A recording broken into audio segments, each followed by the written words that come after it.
We do have some election results, obviously, coming in this evening that we're going to be covering. Nina Turner and Shontel Brown.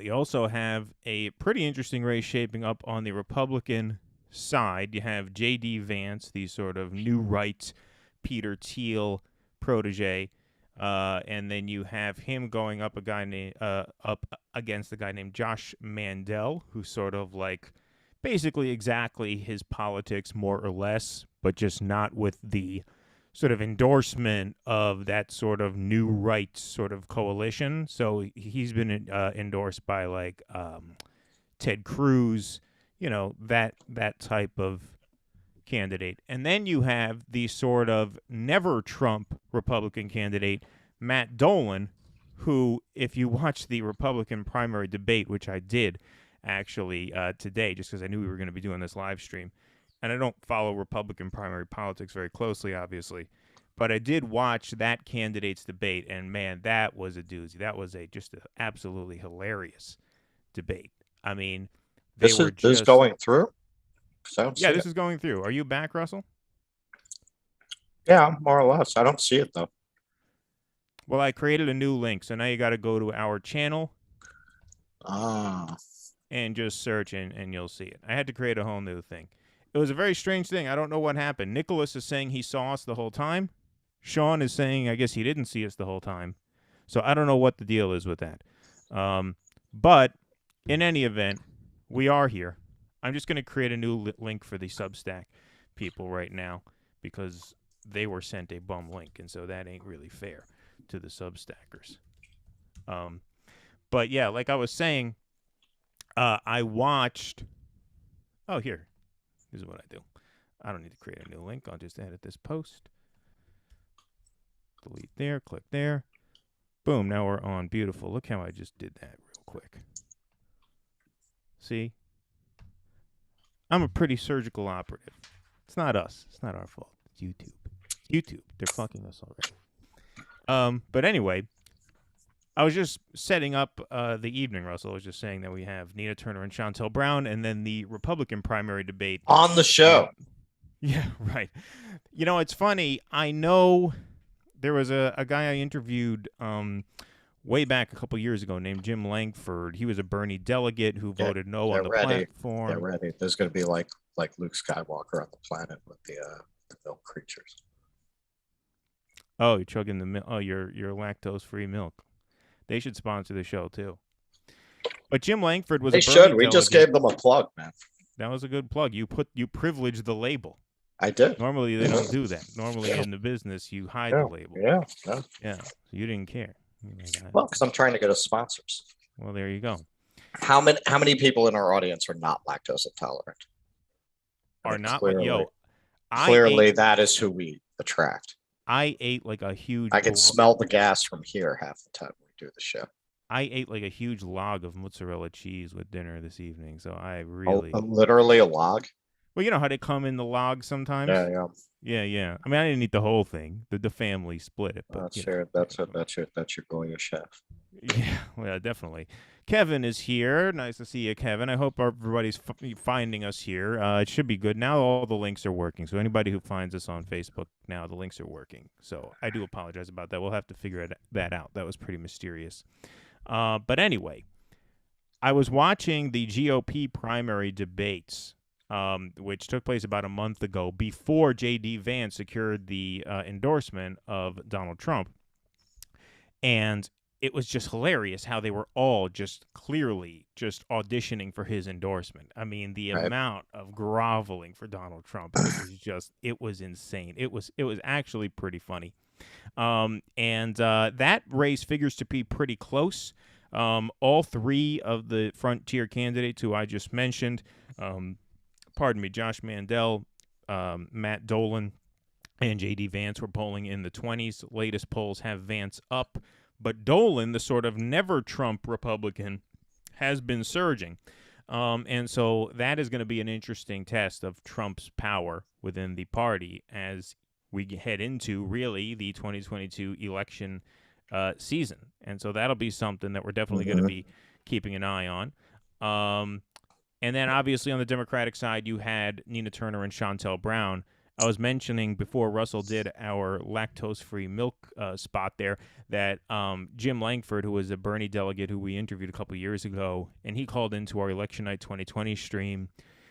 He mentioned that he was on a plane heading for Cleveland last week, and I assume that was to campaign for Nina Turner on the ground there because he has some pictures with her on his Facebook profile. You know, he's obviously a big supporter of hers, which, I mean, God bless him. I would have asked to see if he could have made a little time for us tonight, but I don't want to I don't want to tell him he wasted his time on the air. If he's in Cleveland, he flew from Florida to Cleveland, and then he's going to call in, and we're just going to basically throw cold water on his whole project there. So we'll see what happens in that race. We are going to be pulling up some maps and start looking at votes as they come in, but obviously we also have to talk a little bit, if not a lot, about the bombshell news that broke last night, where the Roe versus Wade opinion written by Justice Alito leaked to the press, and the court seems poised to overturn Roe versus Wade. So I'm going to get our Ohio map screens set up here. So, Russell, if you can just go maybe give your 13 to 14 minute take on the Roe versus Wade opinion.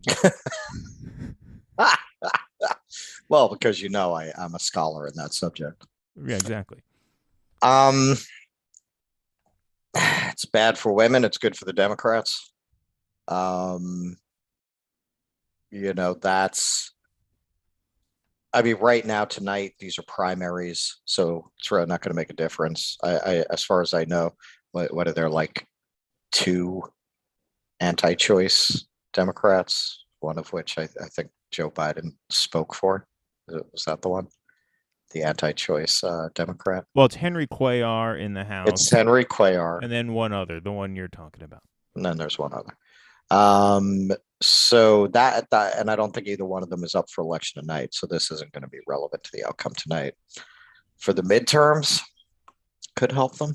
Could help them. A lot of Republicans don't agree with it.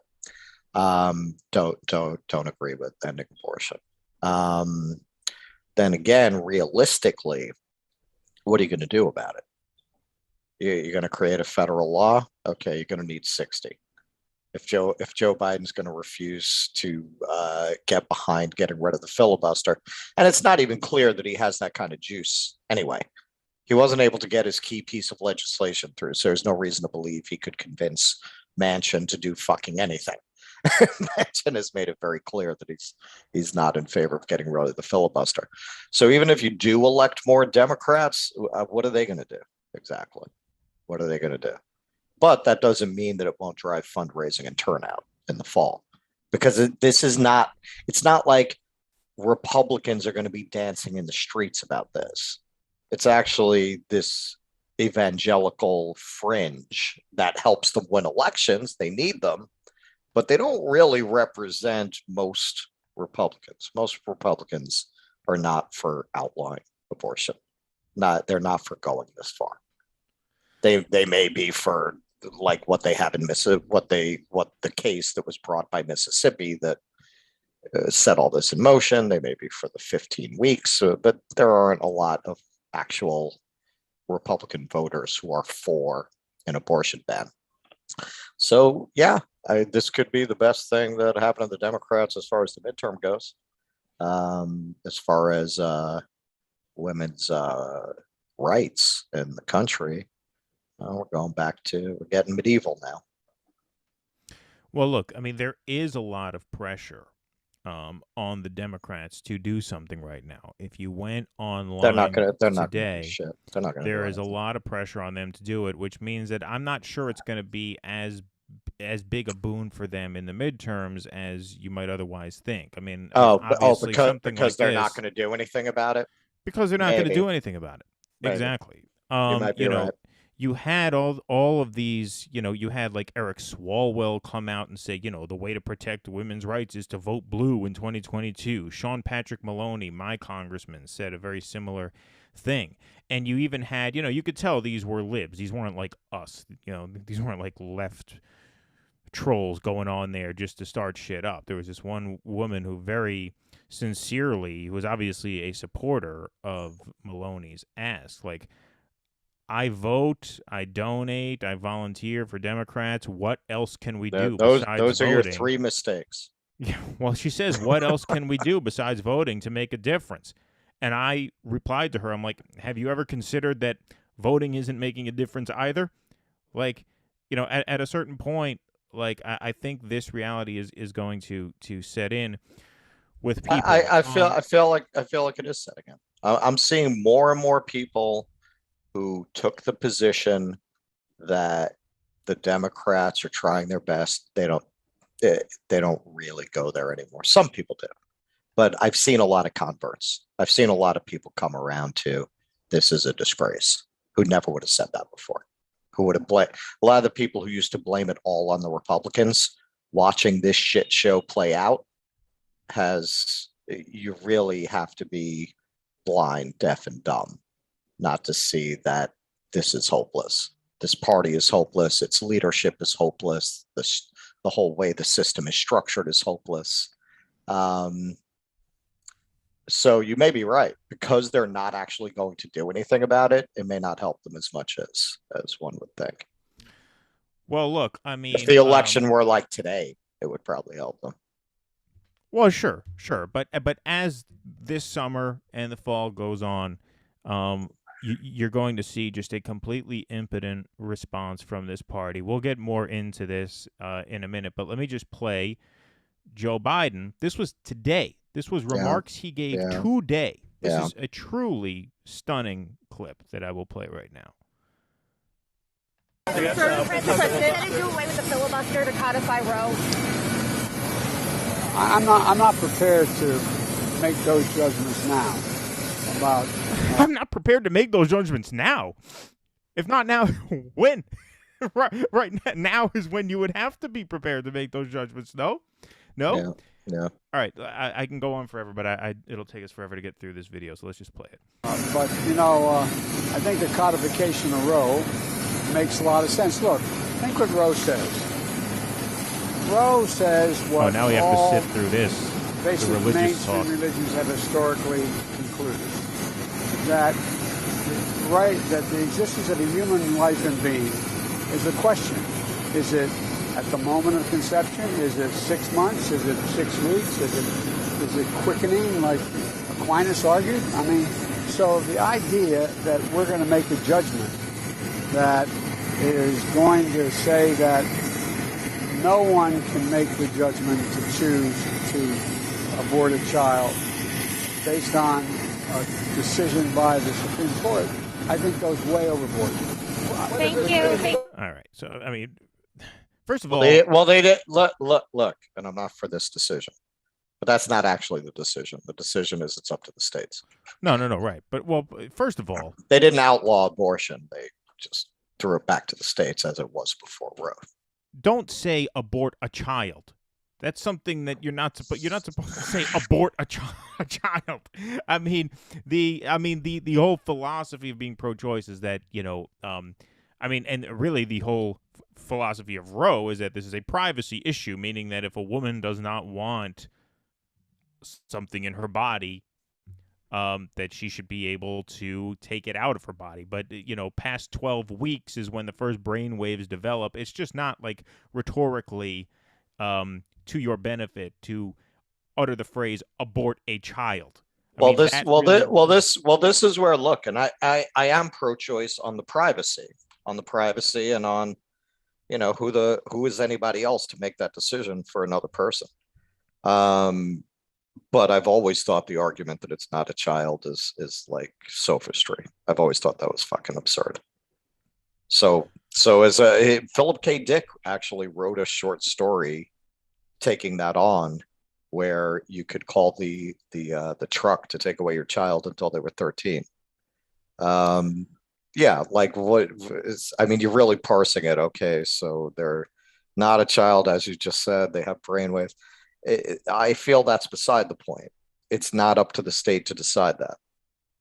It's not up to the state to decide what constitutes it becomes a philosophical matter at that point.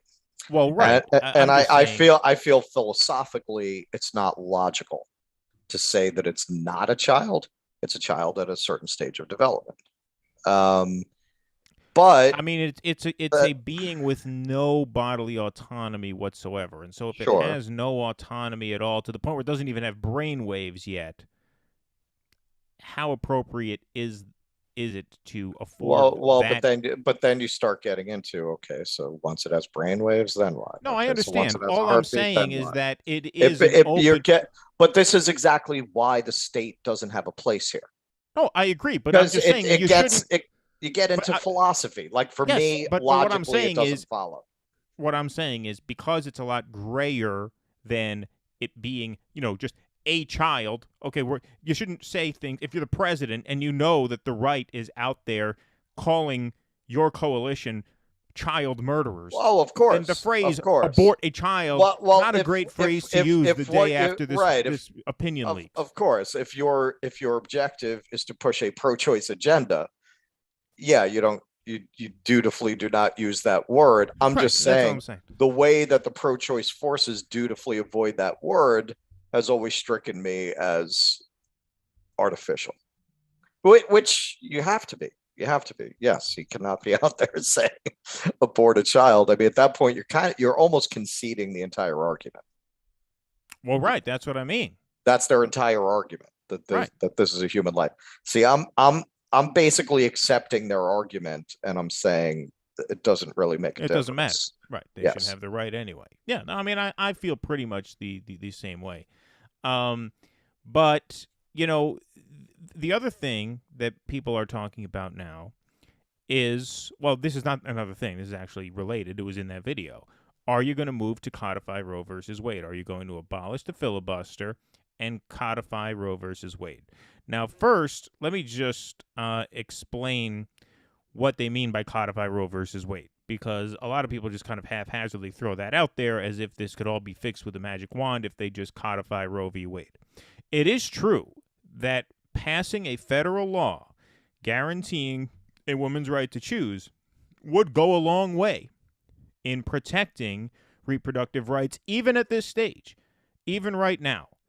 Because what this Supreme Court document that was leaked, what this says is that they are going to overturn Roe v. Wade and leave this up to the states, meaning the states are going to be able to regulate reproductive freedoms as they see fit. So if some states want to ban it outright, they can ban it outright. There are already states with laws on the books that will ban, that will put in place outright bans as soon as this opinion comes out, which, side note, we could talk about this in a few minutes, is part of the reason why I think this document leaked, because I think someone on that court or one of their staffers, it was probably a clerk or a staffer or something, thought, hey, if, a dozen or more states are just going to ban abortion, people ought to know this in advance so they can make plans, right? As opposed to everybody just waking up one morning and all of a sudden, boom, 13 states totally illegal. Anyway, different, somewhat different topic. The idea is that when they overturn Roe, this will go to the states. States can make their own laws. Now, the reason that's very important is because there is no federal law guaranteeing reproductive rights. Right. If they passed a federal law right now guaranteeing reproductive rights, that would put those state laws in conflict with federal law. And federal law supersedes state law. So if they passed a federal law now, then those state laws that they could now implement because Roe v. Wade is overturned would be incompatible with federal law. And so they would have to start the process over. Then they would have to sue the government, and the Supreme Court would eventually hear the case, but they'd be hearing a very different case. The case would not be, do states have the right to make their own laws governing this stuff? The case would be, does the federal government have the right to say Does the federal government have the right to regulate abortion? Enshrine reproductive rights? Exactly. Right. And the federal government does have the right to do that, in my opinion. That's not to say that a right-wing court won't rule against them anyway. They might. But it would be a much different case, and it would be a much tougher case to win, because even liberal legal scholars, but they might not. That would be a harder row for them to hoe. Like what would be a harder road for them to hoe? As I think everybody who's with even a passing interest in this subject has, I've looked at Alito's reasoning. And if you're talking on purely constitutional grounds, I mean, this was always a matter of getting into the spirit of the Constitution rather than the letter of the Constitution. Is there really anything in the Constitution that would guarantee the right to an abortion? I mean, not really. You can't really argue that it does. But so I feel that all of these guys are strict originalists, right? So okay, on that level, and look, some of them, Clarence Thomas is a fucking disgrace to the court, but a lot of these people really are ideologues who will rule in ways you don't expect if it's consistent with their legal philosophy of how it's all supposed to work. Like, they're not all sitting there sacrificing a goat. Like some of them just, I would say more of the conservatives have an ideology than not have a genuine ideology. Clarence Thomas is just a piece of shit, but I think most of them do actually have a point of view. If you come to them with an argument like that, because if you strike down the federal government's right to regulate that, you're striking down all kinds of things. You're striking down the CDC. Well, why should there be a CDC? Why should there be an FDA?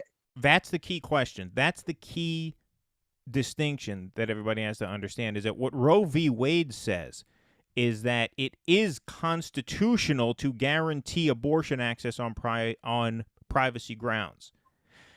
What a federal law codifying Roe v. Wade, meaning codifying reproductive rights, would say is that it's not necessarily in the Constitution that reproductive rights ought to be guaranteed, but as a matter of federal statute, reproductive rights are guaranteed, and you're allowed to pass all kinds of federal laws that are not explicitly ruled upon in our founding documents, which is only 25 pages long, right? So it would be a much more difficult thing to strike down a federal law that guarantees reproductive rights, which is why right. The Democrats absolutely should have done this. They've had 50 years to do this. Barack Obama promised to do it in 2007. He was telling all of these advocacy groups, yeah, we're going to do it. I forget what the name of the act was. David Sirota tweeted it out. I'll find it in a few minutes. He said, this is going to be one of the first things I do is we're going to codify Roe versus Wade into federal law, because he was coming in on a huge blue wave. He had 60 seats in the Senate, majority in the House. He didn't do it. Why didn't he do it? The Republicans weren't stopping him. I mean, the feet dragging is just so inexcusable here. It's just so pathetic that in 50 fucking years, they could not have done this. Because once you codify Roe, as they're saying, which is not technically what they're doing, but I think I've pretty much laid that out. Once you codify a woman's right to choose it becomes much, much more difficult for anyone to take it away. The court probably is not going to take it away. Right. And even the Republican Party, because Russell, like you said, about half of Republicans don't want to see it taken away. And so politically, it becomes very difficult for them to take it away. I mean, Republicans were in a spot where they could have repealed all of Obamacare, and they couldn't get it done. Right. And Obamacare is very unpopular amongst GOP voters. Reproductive access, reproductive care access is much more popular even among Republican voters than Obamacare. And so if the Democrats want to go to bat for a woman's right to choose, they can and must codify a woman's right to choose right now. And the fact that you have this fucking corpse up there saying, well, I don't know that we're prepared to do that right now. Do I think this is going to look? At the beginning of the No, you're conversation, right. I said You're right. it might drive turnout. I don't even think it's going to do that, because once people understand how solvable this problem is now and how solvable it was for decades, they're going to say, what the fuck? So you didn't do this? They're not going to understand that. You didn't do this? But some of them are going to. they're going to Not all, understand the but some part of of them. like, why aren't you doing something now? And you're right. They probably won't. They probably won't. And in the end, how do you get them out there to vote? So you're right. I just thought, yeah, they're going to come out as this is going to set them off so much. But who knows? I mean, look, because this is one of the few issues where there's no daylight across the entire spectrum that can be roughly defined as left. The liberals, the socialists, everyone's together on this. So who knows? I mean, they may get, the only people they really care about are the libs.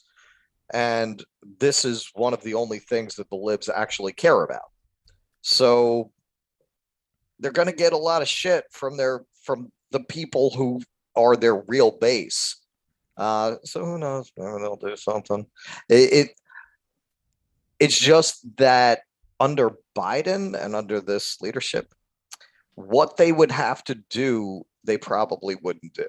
But maybe they'll get scared enough. Like they'll have to suspend the filibuster or eliminate it. Do they have the balls? Maybe if they have enough of those fucking wine moms in their ear, maybe. They can't lose the wine moms. That's the party. That's the whole party. Well, that is true.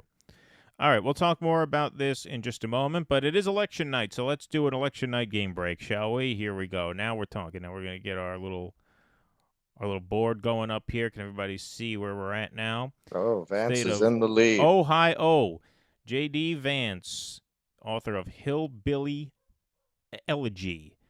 Excuse me. I got to not drink beer on these streams. Because it's we're going to be going for a couple hours. It's election night. It's a little bit less formal. I figured I'll have a beer. But I can't. The carbonation gets to me. I start having to suppress burps on air, because when you're projecting your voice, this whole thing is working a lot more. And then you're drinking a carbonated beverage. It's no good. I got to learn next time not to do that. Whiskey next time. That's the lesson to be learned. Fortunately, I'm not a drinker. Yeah, that's one question. That's one thing you don't have to worry. You don't have to worry about. J.D. Vance, 25.7%. Matt Dolan. So Matt Dolan is the never Trumper. And it was funny. At the debate, I'm going to try to find perhaps some clips from that debate that we could just play on YouTube in a while. It was so funny because he's the only one up there saying, well, Trump lost the 2020 race. Boo! All the audience just boo, boo, boo. This Josh Mandel guy he was endorsed by Ted Cruz. And I understand why he was endorsed by Ted Cruz. Because Ted Cruz figures if Josh Mandel wins and becomes a senator, I become the second most hateable person in the United States Senate. Why? What's wrong? What's wrong with Josh Mandel? Yo, I'm going to try and find some clips, man. He is one of the most unlikable people. Just his way of speaking. He actually looks and sounds like a younger Ted Cruz. But just that, just the way about him is just, it's just really, really awful to watch. So that's pretty close so far, but we are at 12% reporting. And as you can see, Matt Dolan, the never Trumper, right, the sort of moderate, doing well in the population centers. Columbus, doing very well there. Cleveland, doing really well there. And those are big population centers, only 13% in. This, by the way, is also something that, in theory, could work to Nina Turner's advantage, because in the special election last year, there was no Republican primary going on the same day as the Democratic one. And so a lot of Republicans voted for Shontel Brown in the Democratic primary. Right. Whereas tonight, the Republicans are going to be voting Republican. And so that could create a bit of a margin for error that Nina has, because you won't have as many Republicans flooding the Democratic primary voting for your opponent. Vance just went down there. If Dolan wins, that's going to cause big problems in the party. because then you're going to have I mean, Trump, of course, trashed Dolan because Dolan doesn't like Trump. And so that would be, that would be a very oh significant my God! development But if Dolan that's wins. good. That's going to be like a week of hot takes about how Trump is losing his grip on the party from the liberal side of the media. Yeah. Well, I mean, look, that would be significant if he can break through, especially in a crowded field. Tim Ryan has been projected the winner of the Democratic primary. That is no surprise at all. Morgan Harper is the progressive there who's challenging him. She ran for Congress a couple times, too. Never really caught traction. That's a landslide defeat for her. You know, one of the things about Democratic politics in the state of Ohio is that, you know, Democrats, loyal Democrats, who are the ones who vote in these Democratic primaries, they're saying turnout is very, very low in Ohio. Jordan Chariton just put out a tweet a couple of hours ago talking about the turnout in the Nina Turner race, which, don't worry, we are going to get to. I've not forgotten about that, obviously. But Democrats in the state of Ohio have seen the state go from a swing state that was not trending blue, because Obama never won it by a lot, but a swing state that went blue for them when it mattered, to pretty much a solid red state at the presidential level. I mean, Trump won it very handily. It's becoming like Missouri. Exactly. Yeah, it's becoming one of those. I mean, almost really. I mean, Missouri goes red by about 10 to 12 points. Ohio's not quite there, but it's in the 8 to 10 range. And so that creates a very, very difficult environment for a candidate like Morgan Harper, because the voter base of the Democratic Party, the loyalists, the people who are really invested in the party, the ones who vote in the party primaries, are just so nervous and so desperate for someone who can win that they're much likelier to go for a Tim Ryan, or, you know, just like a very moderate sort of, you know, middle-of-the-road candidate, than they are to take a chance on someone who they perceive to be, not a safe pick in November. And so that kind of explains why it was such a landslide for Tim Ryan. And obviously, you know, he's a pretty high-profile congressperson. He talked about running for speakership at one point, you know, he obviously ran for president. So, you know, he has a lot of name ID and, a good reputation in the state. So he was going to be very difficult to beat. So it's not really a surprise that he won. It's a little surprising that he won by that big a margin. I mean, that's beyond blowout. I mean, 74-15. Crazy. Yeah, anything? but I mean, look, we're politics junkies, and I never even heard of her. So clearly, she didn't even break through really in the progressive media. No, she was never. I never saw an interview with her. I never saw, not even the people you would expect to have her on. I never heard of her until you just showed her to me now. Yeah, that's true. I knew there was a progressive running against him, but yeah, that was as far as it went. Look at this guy, Joe Blystone. You see his picture there? That guy looks pretty good. Running for governor. Yeah, he's like a farmer, right? Looks like apparently from the looks. Yeah, of him, no, I think there's like a farmer who's like splitting the anti-DeWine vote. Yeah, well, he is so far. He's getting 15. Renacci 25.4. Let's take a look at Nina Turner. Chantel Brown 0%. So this is looking like an Iowa caucus job here so far. Yeah, it takes some time to do the rigging. Yeah, they got to bring in their computer experts. Well, it's weird because I guess it's not that weird because because the Democrats have their votes in because the parties oversee these primary processes. Right. Yeah. And so, you know, there's vote in from Ohio's 11th district in the Senate race. Why aren't we getting anything for Nina yet? We'll see if we get some more numbers in as the night goes on. But, you know, we'll go back to this Roe v. Wade thing for a few minutes. You know, I heard some people arguing, and even I never heard Ruth Bader Ginsburg actually talk about Roe versus Wade in this way herself. But I heard somebody put up a quote, you know, from her that was, you know, supposedly one of her quotes. Who knows? Can't verify it, but Mhm. talking about how Roe v. Wade really was a sort of overreach by the court. That's why I said even a lot of Well, that's what liberals. Alito apparently quoted that in this draft. Oh, okay. So I guess it's real. Yeah. I mean, look, there are a lot of liberals and even people on the left who think that is a questionable ruling. Like the logic of that ruling is sort of questionable. But Ginsburg, That's what I'm saying. That's why a federal law is the only way. That would be, this day was going to come eventually, because it's really not slam dunk. no, but it's not at all slam dunk. It's not By their Brown own admission, it's not a Brown slam versus dunk. Board of Ed. Right. Like exactly. it's not, you can't really find this in the Constitution. Brunch is officially over. Axel scores 0. That's a good quote. I like that. That's somebody on our YouTube chat. Russell, do you have the YouTube thing up now? Do you have it on your screen? I do not. Oh, so we have chat. Yeah, we have a live chat. Of course, you got a live chat. Yeah, we have a live chat going. So yeah, log on. This is all new. Yeah, this is all new. Thank Chat, you guys very much for coming in here tonight. Hang on. It says video unavailable. It's been removed. Oh, that's probably the old link. That's the old link.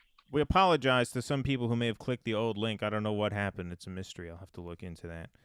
It seemed like it was coming through for some and not for others. So here we go. All right. Yeah, cool. we got a good chat going here. A lot of activity going on, which we like to see. But Ginsburg apparently also said that Roe versus Wade caused a lot of division in the country, which, of course, it did. Now, you could say, look, the issue of abortion is a very divisive issue, as Kevin and Galactic Gone seem to be proving right before our eyes here on the chat. They're in a little debate there back and forth. But I think one byproduct of this, and people might laugh at me at first, but hear me out, okay? One byproduct of this, if Roe is overturned, it might actually lead in the long run to a more moderate Republican Party. Now, what do I mean by that? Well, when Roe v. Wade passed, right, and reproductive rights were the law of the land, you couldn't strip reproductive right access, reproductive care access in any state in the country. You could restrict it in certain ways, right, that would come up for court hearings, and they would say, okay, this is what is it, unduly burdensome. That's the law of Roe v. Wade. You can't restrict access in a way that is unduly burdensome to people. So you can close certain clinics, say, okay, it's past 12 weeks, and that's why when Texas passed a 6 weeks ban, everybody was like, what the hell? Well, this is obviously unduly burdensome, right? See, another beer burp. Gotta not do that anymore. But anyway, it was one of the reasons why I think that the GOP might be forced to moderate in the wake of this is because Roe v. Wade made it so that Republican politicians could basically just rhetorically cater to that hardcore anti-abortion evangelical base, right, without any fear of having to actually face the consequences of any of that rhetoric being realized and actually put into law. So, like, if you looked at a Republican primary debate in 2016, 2012, 2008, right, everybody is just auditioning for that evangelical base. They're all trying to get to each other's right on this issue. And the reason they can do that is because, hey, Roe v. Wade is there. So none of this talk is actually going to turn into any policy. So we can just basically throw gas on this culture war fire, right, and just go as hard right as we possibly can to prove to everybody that we are the anti-abortion candidate, knowing that they're not actually going to be able to turn their state into that's the old game. That's the old game. Yeah, that's the game that Bush the First was able to play. Yeah, but these evangelicals started getting more and more pissed off because they were wise to it. So you started getting more and more politicians who meant it.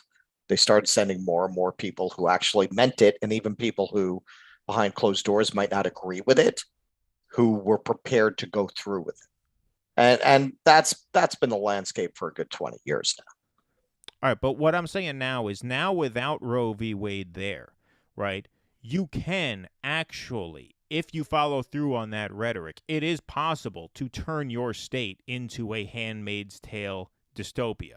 And do these politicians actually want to do that? Because as you've said, Russell, it's not even a mainstream position within the Republican Party to fully strip away reproductive rights. And so do you want to be faced with are you prepared? See, now when you talk like that, now if you go and you are a hard right anti-abortion Republican politician, now there's a possibility, because there isn't Roe v. Wade, I understand what you're sort saying. of like protecting you. Now there's a possibility that some of these policies can actually be realized. And are you willing to face that backlash when it happens? Because there are very few states in which that would actually be popular. Maybe a handful, but very few. Take Ohio, voting now, right? Republican governor. Does he want to ban abortion access in Ohio? Does he want to deal with the political fallout from that? Because Ohio is now a right-wing state, but it's not a hard right-wing state. They only win it by 7, 8, 10 points. And so do you want to say, okay, abortion is no longer legal at all in the state of Ohio? Does a Republican actually want to go there now? Because now you can actually go there.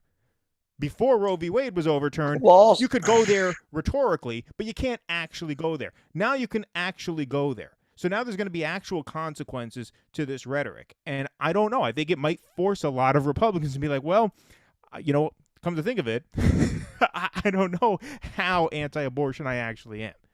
And they might have to start taking positions that are more in line with the actual base of the party, because now it's going to be up to the state. It's going to be up to the people. Or there's also going to be pretty severe economic consequences, because that too. No major corporation is going to set up in a state that has an abortion ban. So you're basically giving up on every industry other than, I don't know, man, Tyson chickens. Like everyone's going to pull out of those states or refuse to go into them. How are you going to have female employees working for your tech hub in a state that doesn't have abortion? They're not going to work there. They're going to refuse. Their families are going to refuse to work there. So these states, there's going to be a brain drain out of these states. And some of them, frankly, it's not much of an issue because they don't really have a lot of that to begin with. But you have some other states that are also pretty Republican. Like, look, I've been looking at going down to New Orleans, possibly. And they're trying to bring in venture capital. They're trying to bring in tech startups. Now, Louisiana is a good example of a state that really, because you do have this, very blue city, shouldn't go that way, but it could. It could. Like, Louisiana could definitely be one of those states that outlaws abortion. Who the fuck's going to go do business there after that? So, Texas too. Texas is this major business hub. People decide to overlook the gun laws because the taxes are low. Are they going to overlook an abortion ban? Florida? All these New Yorkers who just moved to Florida, are they going to live in a state that has an abortion ban? Mississippi, Arkansas probably is not going to make that much of a difference for them.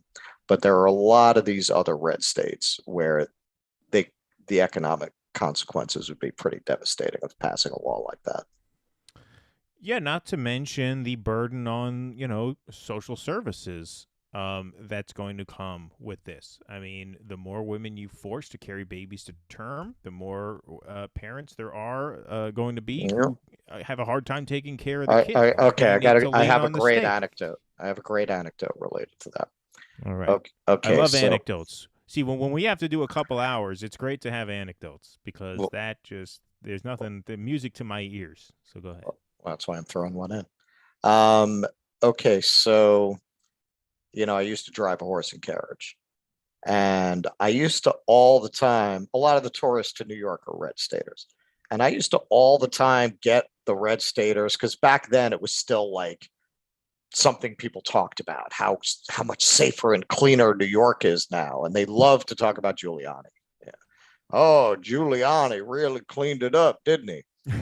So then I would pull out my Freakonomics on them because this I put them in a Kirk versus the computer situation to melt their brains. I would go, no, actually, this is really interesting. Have you ever heard of Freakonomics? Okay, well, it's this economics professor who looked at a lot of these social questions from an economics perspective, like why did crime start dropping in the 90s?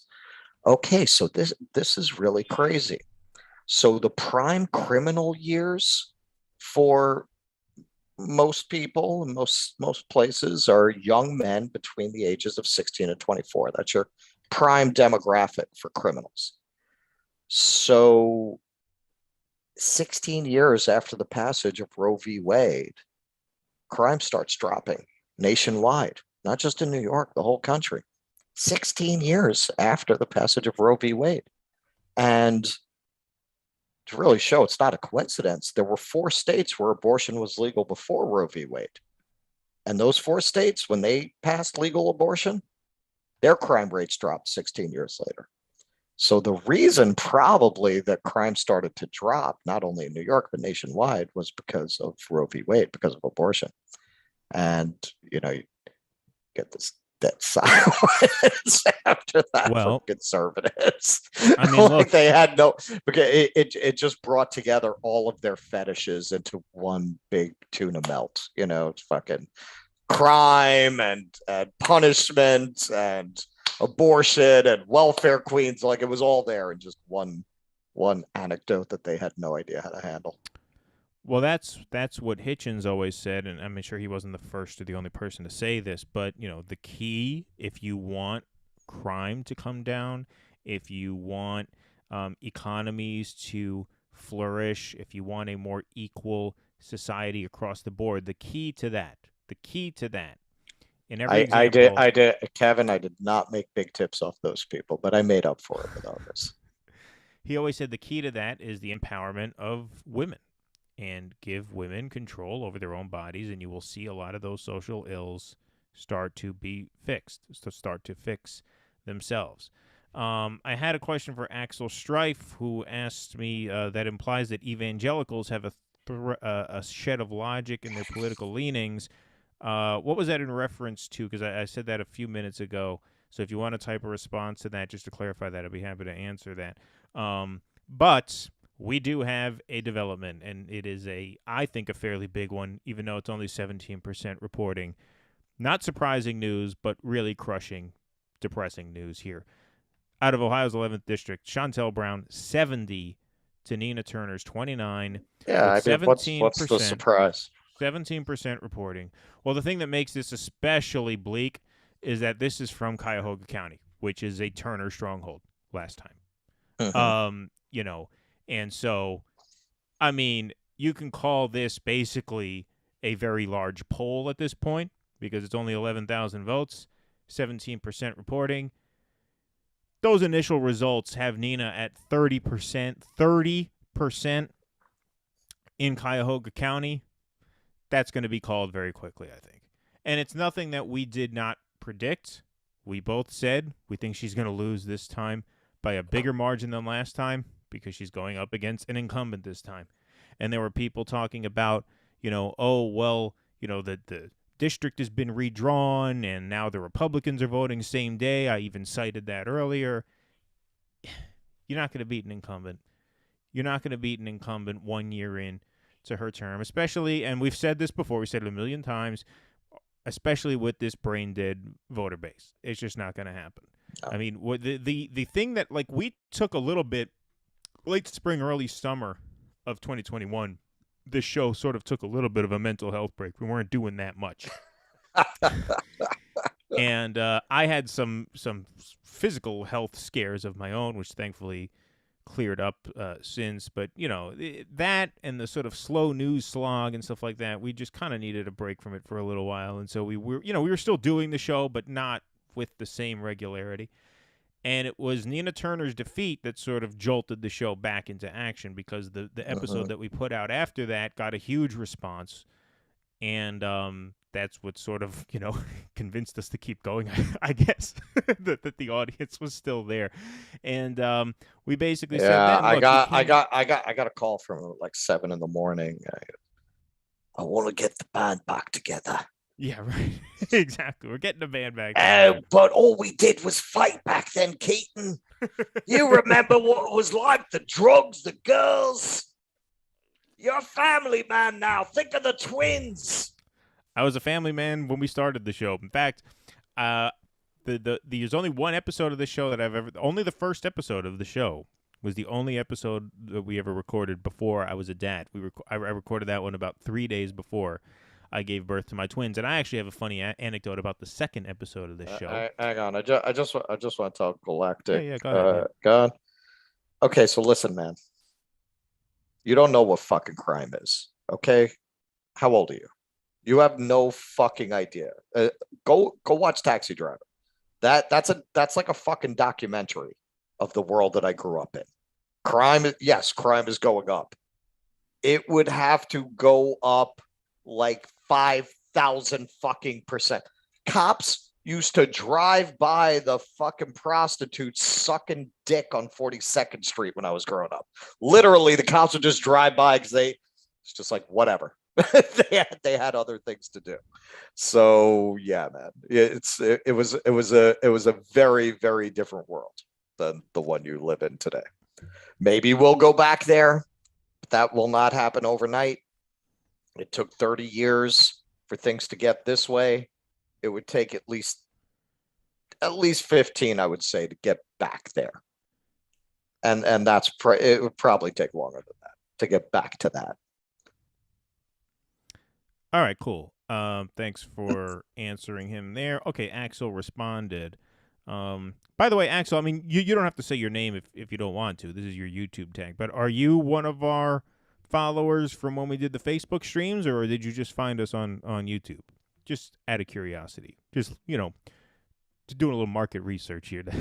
That's all.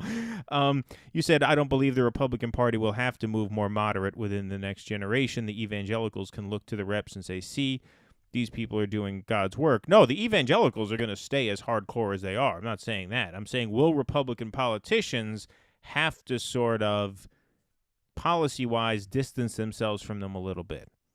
Because if these policies start affecting their states the way Russell and I just outlined that they are likely to, that might piss off the rest of the party to the point where, being so joined at the hip with the evangelical base may not pay political dividends anymore. The reason it paid such dividends during the Roe v. Wade era is because it was all about rhetoric. It was all just about making them feel as though you were on their side. There were never going to be any real consequences to any of that rhetoric because you can't ban abortion in your state because Roe v. Wade is law of the land. So that's all I meant. I didn't mean, I'm sorry if I didn't say that right, but I didn't mean that the evangelicals are going to soften. No, I don't think they're going to soften. And I don't think the diehard Trump base is going to soften either. I mean, we've said on the show many times, that's why I wanted to know if you were one of our followers from the old days or if you just joined us for the YouTube stuff. But like we've been saying all the time, we're sliding into fascism. I mean, that's sort of been the. I think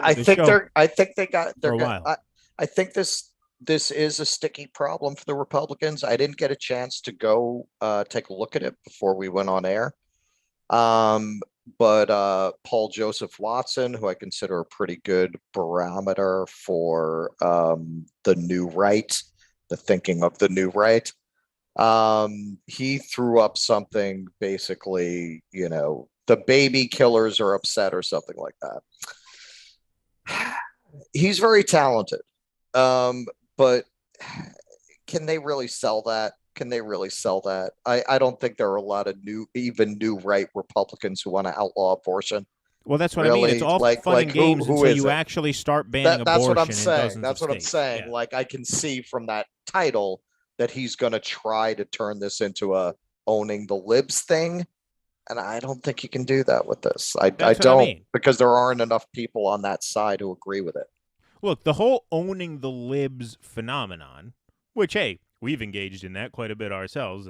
Not saying I'm sorry for it. We own the libs. We try to own them from the left, not from the right. But the whole owning the libs thing is about making the libs feel bad. And all of politics now, this is what been a recent theme of our shows too, is all of politics now is about making the other side feel bad. That's all politics is now, is making the Right. other side feel Right. bad, because no Right. side can actually govern. No side can Right. actually implement Right. policy. Right. But there are states with hard right governors, hard right state senates, hard right state legislatures who can, if unleashed by the overturning of Roe v. Wade, turn their state into a Handmaid's Tale dystopian hellhole. And Yep. are they going to want to do that? Because there are going to be consequences for that in most places where it's tried. Not all. You may be able to pull it off in Mississippi. You may be able to pull it off in Arkansas. Axel, you are Brandon from Lafayette. Hey, Brandon. They may be able to pull it off in your home state, I'm sorry to say, which is why maybe Russell's canceling his plans to move there. But there's not going to be that many I was places where actually, I that's was afraid of that. It's actually something I've considered, because going to live in a red state like that, yeah, sure. Even though you're in this blue pocket of New Orleans, it's a red state. They could pass any crazy shit, and then you're going to have to live with it. Yeah. No, absolutely. Listen, Democrats are evil in that they'll sell your neighborhood out to developers and tell you that they're helping you by doing it. Republicans will literally put toxic waste in your fucking backyard, and then you'll find out when the lump starts growing out of your neck. So that is something that's scary to me about living in a Republican state. Like, you just don't know what kind of shit they're going to do. Yeah. Got some results here. Not much has moved. Up to 17% reporting on the GOP side. JD Vance holds still. God damn. How many times I tell myself, no beer on the streams. I'm going to be burping all night here. It's almost done. Anyway, I'm putting this away. That's it. It's a good beer, too. I shouldn't have broken that one out, because now I'm not going to be able to finish it. But see, that's the sacrifice I make for you guys. I don't even have beer. I only have like wine and hard liquor in the house. I was thinking, since we're doing a long stream, might be good to have a little bit, just a little beverage. I was thinking of making a gin and tonic. That probably would have been better, but that's carbonation too, because of the tonic order. I'm out of whiskey. I don't have any whiskey now. That's what I should have had, or I could have just drank water. Like a. I think I'm out of whiskey, like because I keep whiskey in the house for hot toddies in case I get sick. Oh, But yeah. I think the last time I got sick, I used it all up. That was Perhaps you should that was years ago, though. Perhaps you should check your medicine cabinet. Maybe it's there. Hey, hot toddies work. Oh yeah, no, that's kind of a thing. Oh, they do. I've heard that. They work. It's not the Oh, first yeah. place I've heard that. Yeah. Yeah. In fact, I've never had anything that will cure a sore throat as quickly as that. So, episode 2 of the podcast, as I mentioned, episode 1 we did 3 days before my kids were born. It was a C-section, so we knew what the date was going to be. My kids were born. I have twin boys. They were born on March 22nd, 2019, and it's funny because they were born 11/25 and 11/26, or 11/24 and 11/25. I always fuck that up and feel guilty about it after, but I'm within 1 minute there. And Hey, a couple hours after you they stuck were born, around. More you could say for me. well, you didn't know. I mean, it was a different situation with you. Yes, it was. But anyway, a couple hours after they were born, I just got an alert on my phone because I wasn't checking my phone all day. This was the day my kids were born. It's a really important day in your life. You want to be present the whole time, right? So a couple hours after my kids were born, I get an alert on my phone, and I just check it because, beep, so you check. The alert was that the Mueller report was in. And so the Mueller report came in on the day that my kids were born. And I was really struggling because, I don't want to pay attention to the news today. I'm certainly not going to take to Twitter and Facebook and start owning the libs today when they're crushed over the Mueller report coming out and not giving them what they want. But at the same time, I was super tempted to do it because, the last 3 years of my life, I've been hearing about this fucking bullshit Mueller report and the Russia investigation, the Russiagate this and that. And now the day comes where they announced, it wasn't the day it dropped, it was the day where they announced that the Mueller report was in and that there would be no new charges as a result of the report coming in, right? So basically, Donald Trump is not, going to be, taken out of the White House in handcuffs and things like that. That was what it meant. Mm-hmm. Yeah. And all of the libs were just crushed over it. And I just so wanted to just go and join the pile-on. But I couldn't. I mean, this is a sacred day. My kid, so like I didn't do it. I put the phone away and I didn't follow the news the entire rest of the day. But it was a temptation. What a coincidence. When my firstborn was born, I was on stage playing Dionysus. Oh, really? Yeah. I was playing wow. Dionysus and what's his name? He's an African playwright who did an adaptation of it. I forget now. So long ago. But yeah, it was like a modern adaptation of the Bacchae. That's what I was doing. I was literally on stage. And how did you find out? Did they tell you after the show? Because this was before the cell phone era, right? Yeah, I got the message on my machine when I got home. Wow. And then, because it was Albany. Yes, Achabe. That was in my head, and I was like, "Is that right, or is that?" Wow, I'm impressed. I'm gonna sound really stupid if I'm wrong. I'm impressed you got that. Yes, that's exactly who it was. I didn't know who that was. Yeah. Yeah. What was the first name again? It's forever ago. Yeah, there were no buses going out of Albany, so I had to wait until morning to get a bus down there. To get a bus. Oh, so you were in Albany. I was in Albany. College, she right. was in Poughkeepsie. Oh, that's my neck of the woods. That's where my boys were born. Wow, how do you like that? So our children were born at the same hospital. My kids were born at Vassar Hospital in Poughkeepsie. That's No, I don't where think it yours was were born. Vassar Hospital. Maybe she was in Kingston. Might have been Maybe Kingston. Okay, that's a little Might have closer been to Kingston. Albany. That's a little closer to Albany, so it could have been that. We should just Yeah, keep actually, better I think story. it's a better story, but yeah, I think it was. Well, you want an even better story. The only reason I met her was because this is very Magnolia. Someone crashed into a lamppost on the campus of. She had been going to New Paltz, and I went to New Paltz too. I did one semester at New Paltz and then Did you? dropped out. Yeah. Okay, so well, this was way before your time, but a pole crashed into a tank of PCBs and contaminated the campus. So the campus had to be closed down until they could clean the PCBs. So she wound up coming to Albany, and the rest is history. Wow. Yeah. Huh. So my daughter owes her life to somebody's lousy driving. That's the thing, you never know what's going to happen. It's funny, things like that, That's why. Okay, I'm going to totally geek out for a second. All right, just 1 second. Whoever, I'm sorry, I don't have your name up on the screen now. Whoever posted in the chat that the Nina results went from 17% into 0 is correct. On the New York Times, it now says 0%. So I'm going to get this off. I'm going to see if I can find another. That's probably a more accurate vote count. Yeah. I'm going to see if I can find a more reputable source of information than the New York Times. See if anybody else has some results. Go ahead.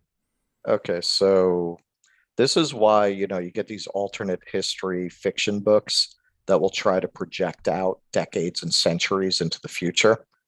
But really, if you change those major events like that, within a few decades, the people who exist in our timeline wouldn't exist. You don't have a Theodore Roosevelt. You don't have, because you've thrown everything into chaos in terms of who's going to meet who and who's going to couple with who. So those kinds of stories that project much beyond the initial events, you have to suspend your disbelief.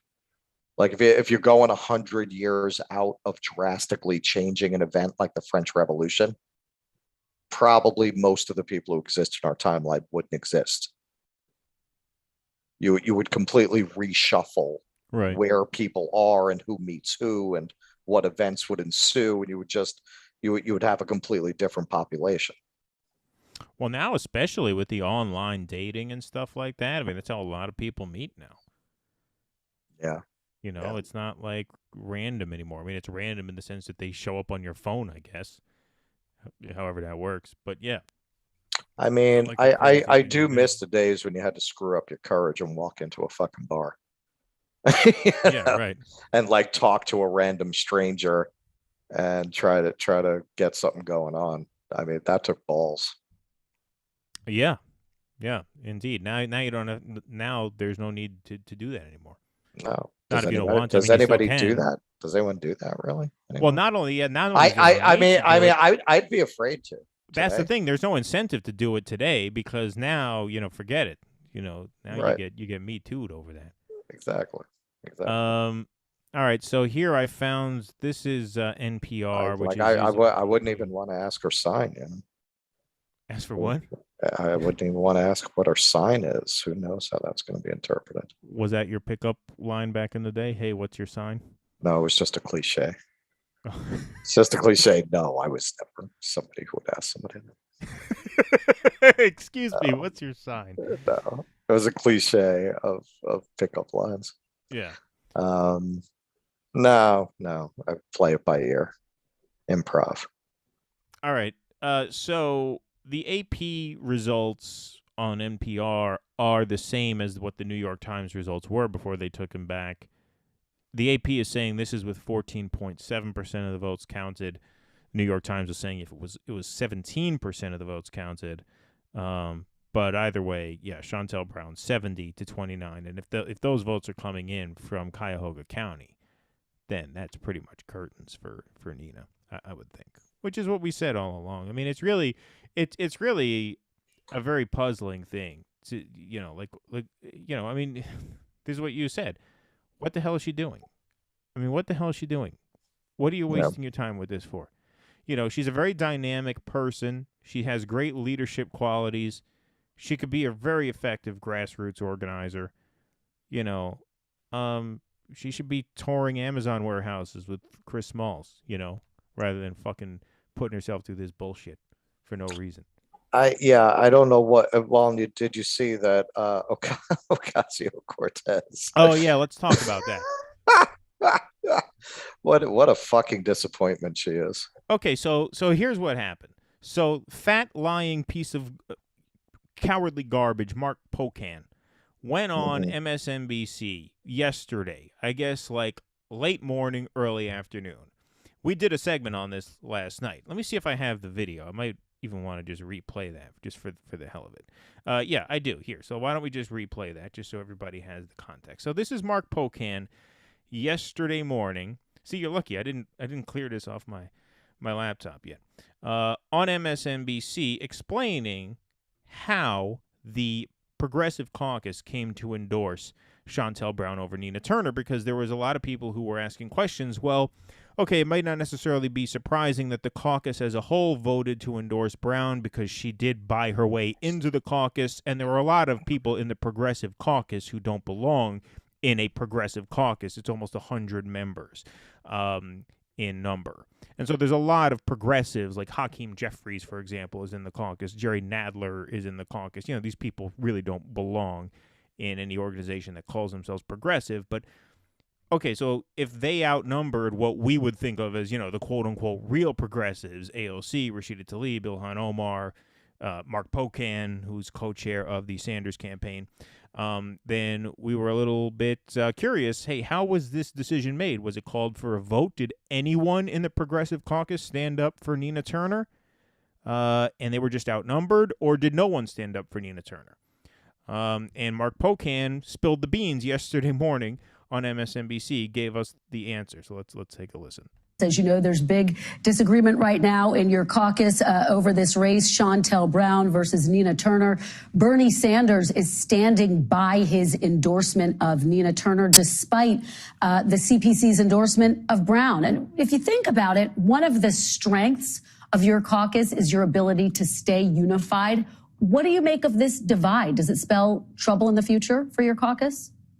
We have almost 100 members, and when we took the vote, no one voted not to endorse Chantel. So I don't know if the divide that, some of the journalists. All right, I'll play the rest of it just for the hell of it, but that's the answer. No one voted not to endorse Chantel Brown, which means none of the progressives. Said the soft part out loud. None of the progressives stood up for Nina Turner. He spilled the beans there. in Washington, D.C. Look at a fucking idiot face on this guy. I'm sorry. I know we're not supposed to talk about people's appearances, but this guy's about as smart as he looks. Well, I don't. Well, he's not a woman, so we can do it. That's true. He is a man. Yeah. For some of And the he's capital newspapers like this. he's a white man. Is there anything you're not allowed to do to white men? Yeah, I mean, he's I guess straight, we'll be right? okay. He's straight. Is he a straight white man? As far as I know. Trifecta. Sounds like a straight Take white him out man back to me. and shoot him like a horse. Nobody's going to But complain. we didn't have it when we endorsed someone.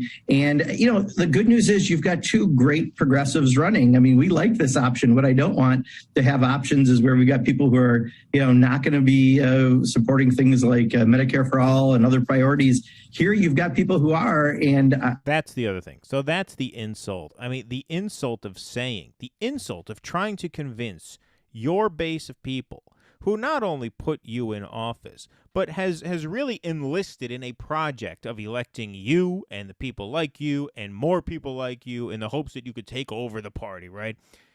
To say to their face on television that Shontel Brown and Nina Turner are equally impressive candidates is just such an insult.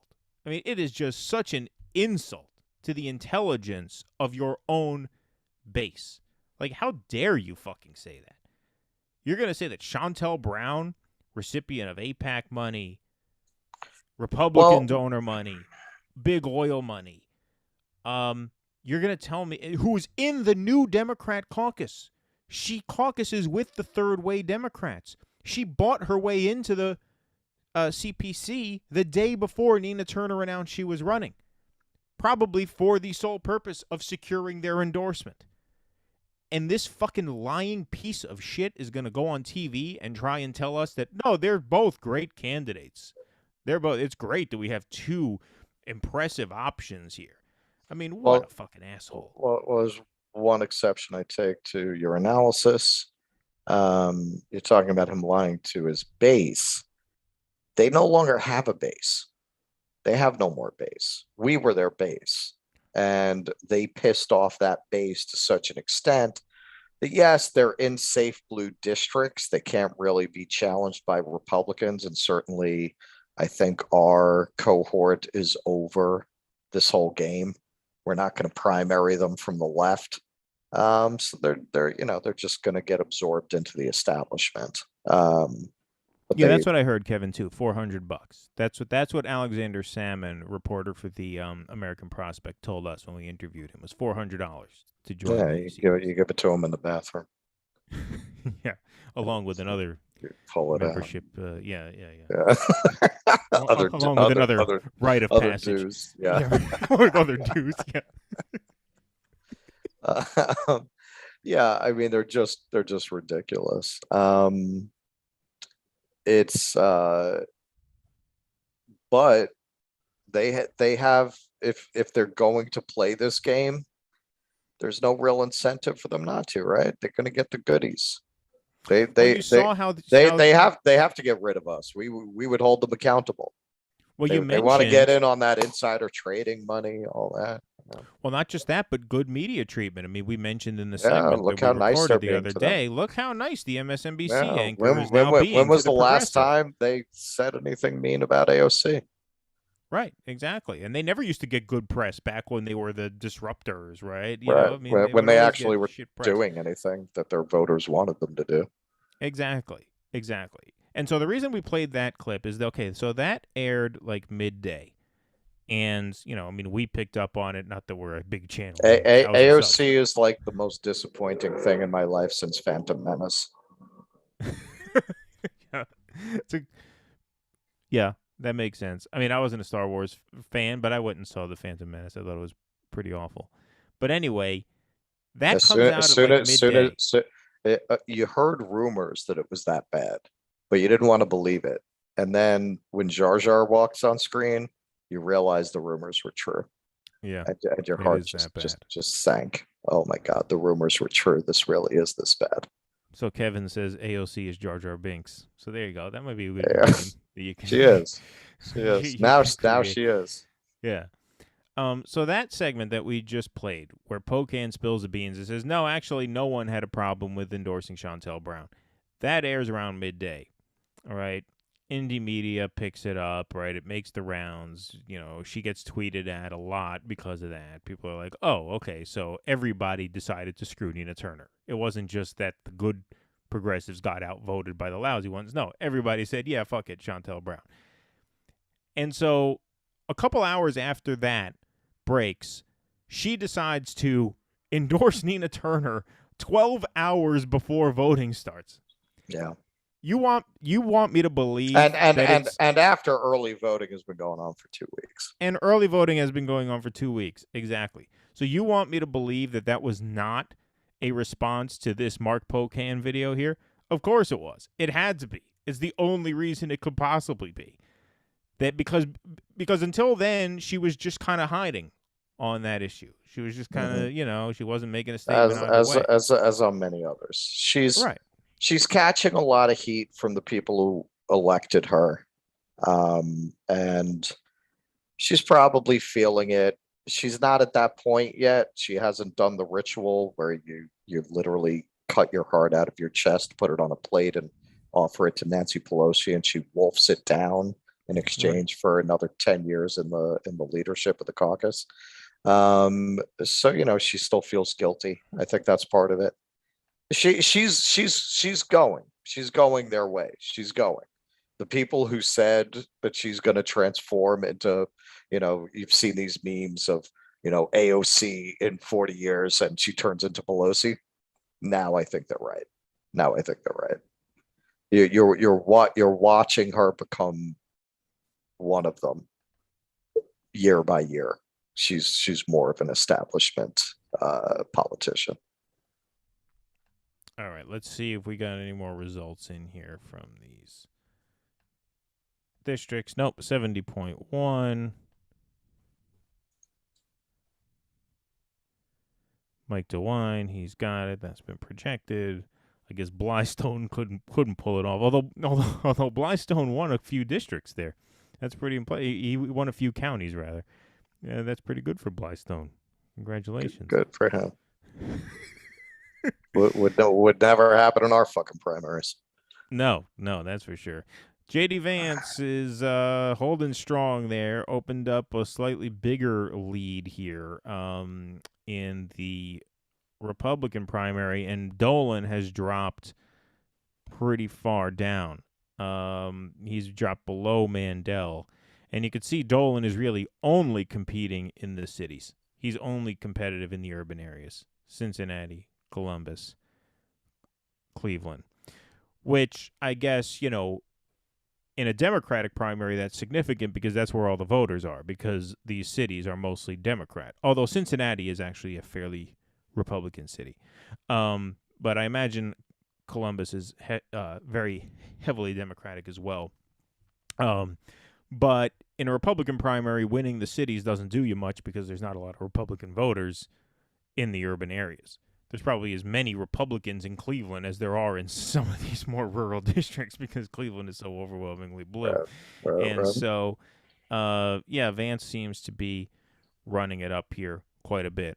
But I'm going to find these turnout numbers, which I have here on my phone, which Jordan Cheriton tweeted out. Jordan drove, I think he lives in New York, he drove to Cleveland to cover the results of this race. I mean, I give him credit, man. God bless him. He puts his money where his mouth is. He puts his money where his money is too. I mean, he puts a lot of his money back into that project over there. He's not cheap to drag a camera crew all the way out to Ohio. It is not. And cover this stuff. So good on Jordan for doing that. But he did put out some turnout numbers here. Update. This was from this afternoon. Ohio 11th, Nina Turner, Chantel Brown thread. Overall, 13% voter turnout. Just dismal. Absolutely dismal. And that's the day after the Roe v. Wade announcement. The diehard Democrats are not even coming out. I mean, the fact that you have a 13%, you would think like that might be a kick in the ass to like go and vote if the theory is that this is going to help their turnout. Apparently not. 13% voter turnout across the board. in Beechwood, which was a Brown stronghold in 2021, that had a 20% turnout. Some of that is obviously going to be for the GOP. Cleveland Heights, won by Turner, 18% turnout. The city of Cleveland projected to only have an 8% voter turnout. 8 In Cleveland? in Cleveland. That's one of the reasons. That was one of the early bad signs for Nina too, is that that's her stronghold and very low turnout. And it's not even a stronghold according to the numbers that we're seeing here. She's getting blown out. It's impossible not to like Nina Turner. But it's unfortunate. I said this last time. She's just playing yesterday's game. This was yesterday's game of trying to infiltrate the Death Star and turn it into a force for good. It's like there's no more energy there. And she's had even less energy behind this campaign than she did in the 2021 run, which is an indication that a lot of the progressive energy is just fleeing the Democratic Party, which it should. It absolutely should. I mean, I mean, really, this is the shape of things to come. We always told them when we were fighting these fucking blood matches with these fucking assholes. Well, you do know you need us in the party, right? You do know you can barely win with us. If we ever go, you're fucked. And here we are. I mean, this is an early sign of it, I think. I do not expect turnout from progressives to be high in 2022 or in 2024. I think there's a large cohort that invested in first the Sanders' 2 campaigns and in figures like AOC and Cori Bush, who are just done now. Sorry, go ahead. I think you'll have a much harder time getting a progressive campaign off the ground, because I think a lot of people like us, we just don't want any part of it. I'm not donating to anybody. I'm not getting behind that. Fuck that shit. Why would I? I agree. You want to talk to me about the union you're organizing? Okay, I'm interested. You want to talk to me about some kind of civil disobedience, some kind of lawsuit you're bringing? Things that have a chance of success. You want to talk about playing this game? No, I'm out. I'm done. Yeah, no, I mean, I think that makes sense. And, we were just talking, I mean, what you said sort of prompted me to look this up, as J.D. Vance takes the lead in Cincinnati as well. Got another Dolan. He overtook Dolan in Cincinnati. You talk about a harbinger of things to come for the midterms. Just talk about, a sign of, what the Democrats are in for. I think it's worth noting, we're having 2 party primaries this evening. Democrats are out voting. Mm-hmm. Republicans are out voting. Look at the turn. All the energies on their side. Well, look at the turnout on the Republican Senate primary side. 32% of votes counted, 291,645 votes recorded. On the Democratic side, 30% reported, about the same, 175,304 votes counted. So the Republicans are outvoting the Democrats by 116,000 votes in Ohio in the primaries. This is the day after it was announced that Roe v. Wade was going to be overturned. Come on, man. I think it's time we talk about some of the virtues of fascist architecture and fashion. It usually has very clean lines. They usually have a really good eye for graphic design. I mean, come on, man. The swastika, like borrowing that from the Tibetans, so, it's pretty creative. So I'm just curious about how they're going to revamp the American flag. Yeah. Right. I guess that's the only question at this point. But yeah, that's a terrible sign for Democrats. So they're just being outvoted across the board. Now 311 to 175. So now you're looking at 130,000 vote gap in Ohio. Now, the thing about the Supreme Court and its effect on politics, I mean, like I said, this might cause a more moderate Republican Party for the reasons that I laid out there.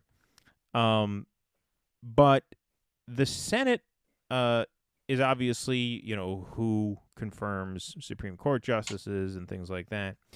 And, this year, 2022, is actually a very favorable Senate map for Democrats. It's the same Senate map that they had in 2016, which is the same Senate map that they had in 2010, because the Senate elections are every 6 years. A senator's term is every 6 years. So in the House, obviously, every single House seat is up for re-election every single year because they're 2-year terms. In the Senate, it's every 6 years.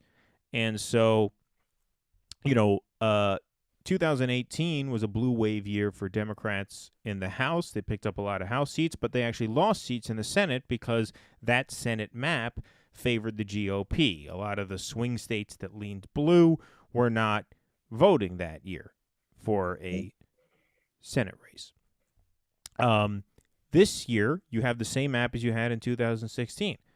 So you have Ohio, Pennsylvania, you have some winnable states here, Florida, who are going to be voting for Senate this year. And so it is possible for the Democrats to hold the Senate, even if they lose the House by a landslide, as they're expected to do. This same thing happened in 2010 when the Democrats got absolutely massacred in the House midterms, but they actually retained control of the Senate that year because they had a more favorable map. This race is obviously a race to replace Rob Portman, the incumbent Republican who is retiring.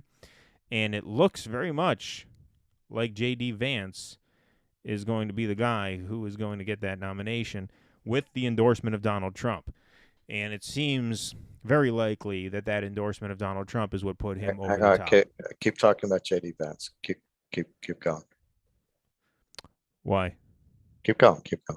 All right, so J.D. Vance, author of Hillbilly Elegy. Fatherland, show me your sign. The world is around us. I almost blew it for you there because I stopped talking about him too early. Tomorrow will soon be mine. What do you know about J.D. Vance? I not really knew that much about him. Me. He's a leading light of the new right, and apparently at first he kind of looked like the kind of right-wing populist we've been predicting would just eventually, if a Trumpist who meant it rose up, who meant it about the economic populism, they would just be unbeatable. At first, it looked like that's how he was going. He was anti-Trump. He actually said he might vote for Hillary Clinton in 2016. Yep, I remember that. And he got his mind right. I don't know if he means it, but he just went all in on Trump and backing Trump. I suspect it's a calculated move. That article that we were reading was very interesting, how the new right essentially sees Trump as an instrument for pushing their agenda. Right. So he might. I can't imagine a guy that intelligent really believes Trump is the Sun King, philosopher, poet, warrior of epic proportions. So I think he's just doing it for political reasons, which it looks like it paid off for him. Who's the real J.D. Vance? I think it probably is the one who was less guarded, who spoke his mind about Trump. I think he does have an economic populist point of view up to a point. He just hasn't articulated it enough for it to really be clear what that means to him. He is hanging around with some very unsavory people. And yet I could definitely see him being one of the people who's ultimately, when you get past the Trump clown show, able to articulate a kind of economic populism that's culturally conservative, which we've been saying this for a long time. That is the American sweet spot. And that is a big part of why Donald Trump has been as successful as he has. Even presenting himself that way and as mangled and almost impossible to decipher a manner as he has, that is so potent in this country that it pushed him over the top. You get somebody who can really articulate that, who really walks the walk and talks the talk, somebody who's essentially culturally a little right of center and economically is left of center. That's the sweet spot. Absolutely. The first Durga here. I'm sorry. Am I supposed to say your first name? I know you have a Medium tag. You just don't want. Oh, yeah, Googled, you can. right? Yeah, I mean, sure. Otherwise, what else are you gonna say? Hey, adventures in the free world. What's up, adventures? I mean, How are you? we could say those are your pronouns. Well, as long as I have to navigate corporate America, at least since COVID, I didn't before COVID. It's like I don't need recruiters and shit doing a sweeping Google search and then like, oh my God, she's a far left extremist. Yeah, no, a lot of people are worried about that nowadays. I don't blame them, but I just kind of I don't know. And I just also, don't like, care. Emily, I was just on the phone with my dad last night and he brought up the Roe thing and the Ukraine thing and just doing the normal coastal liberal intelligentsia line about all that. And I just had to change the subject because I was like, I don't think this is a good conversation for us to have, man. I was like, well, I mean, pretty much the parties are two wings of the same bird, Dad. No. The Republicans are way worse. I'm like, I can't. I'm so out of patience with this whole conversation. I am just done. I'd rather talk to people that have never voted before in their life, or the 40% of the independents, or like even Trump fans. Like when I was volunteering for Bernie, I had an easier time talking to people that were voting for Trump about Bernie Sanders than I did the whole liberal class. That is a very common experience for people on the left, that liberals are more difficult to deal with. They're more difficult to talk to. Well, that's why the new right is catching on, because it's easier to have a conversation with those people than it is to have a conversation with the liberals, because the new right at least have an analysis of what is happening in the country that is grounded in some sort of reality, as opposed to the liberals, who it's all about, the norms and the January 6th, they attacked our democracy. You know what I mean? They're just so invested in maintaining the structures that exist rather than tear them down, and the people on the left want to tear them down, and some of them, the whatever this new right coalition is, want to tear them down, and so there is some common ground there. Let me just introduce Adventures in the Free World. Let me just Durga. I won't say your last name here. How was that? Durga's a great writer. I've been a fan of your writing actually for a while. And she finally, we were able to work it out. So we are going to be publishing your pieces on our Substack and on our website. We published our first one of yours a few days back. It was a great piece about the Russia-Ukraine war. I loved it.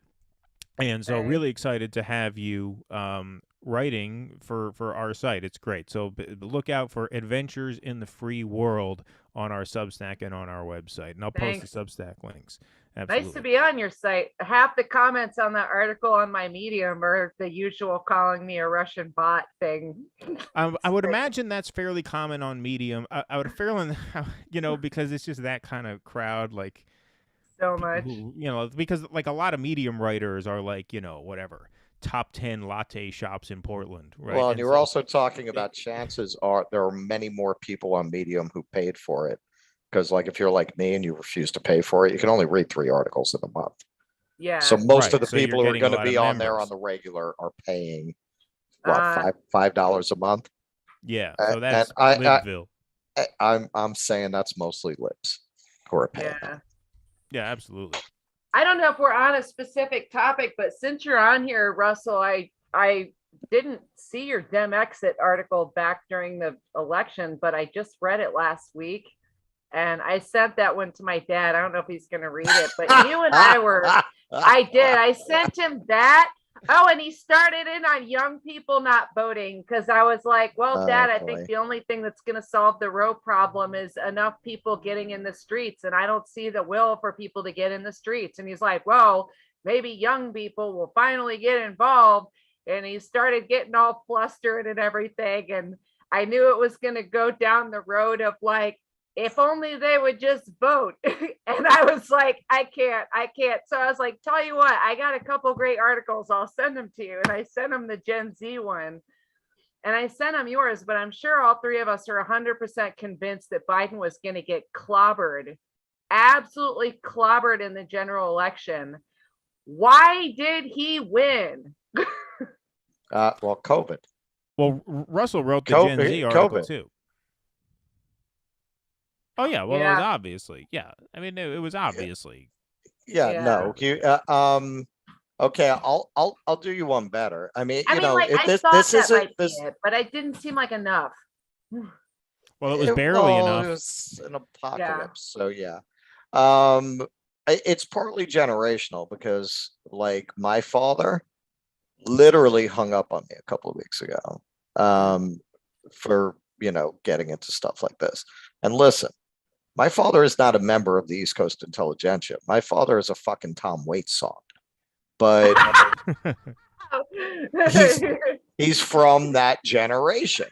The man literally trains horses and lives at the track. He literally lives at the track. And he's talking to me about the fucking Senate parliamentarian. This guy. Wow. Really? Wow. Oh, yeah. That's surprising. I said, I brought up the minimum wage because I'm like, Dad, the Democrats don't give a fuck about people like you. You don't realize that? Like, you are the last person that a guy like you, right. Man, they can't even the worst imagine that a training guy is like winning you the money. exists. Right. Much less to care about you.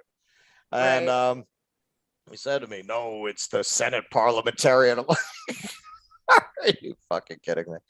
But it's that generation, he got so angry when I was talking to him because he said, everything my generation fought for, all the rights, these Republicans are taking it away. It's also for people that age. I don't think you can underestimate the impact that the corporate media has on their brains, because they grew up with Walter Cronkite. Yeah. And they never made the adjustment to realizing that's not what you're watching now.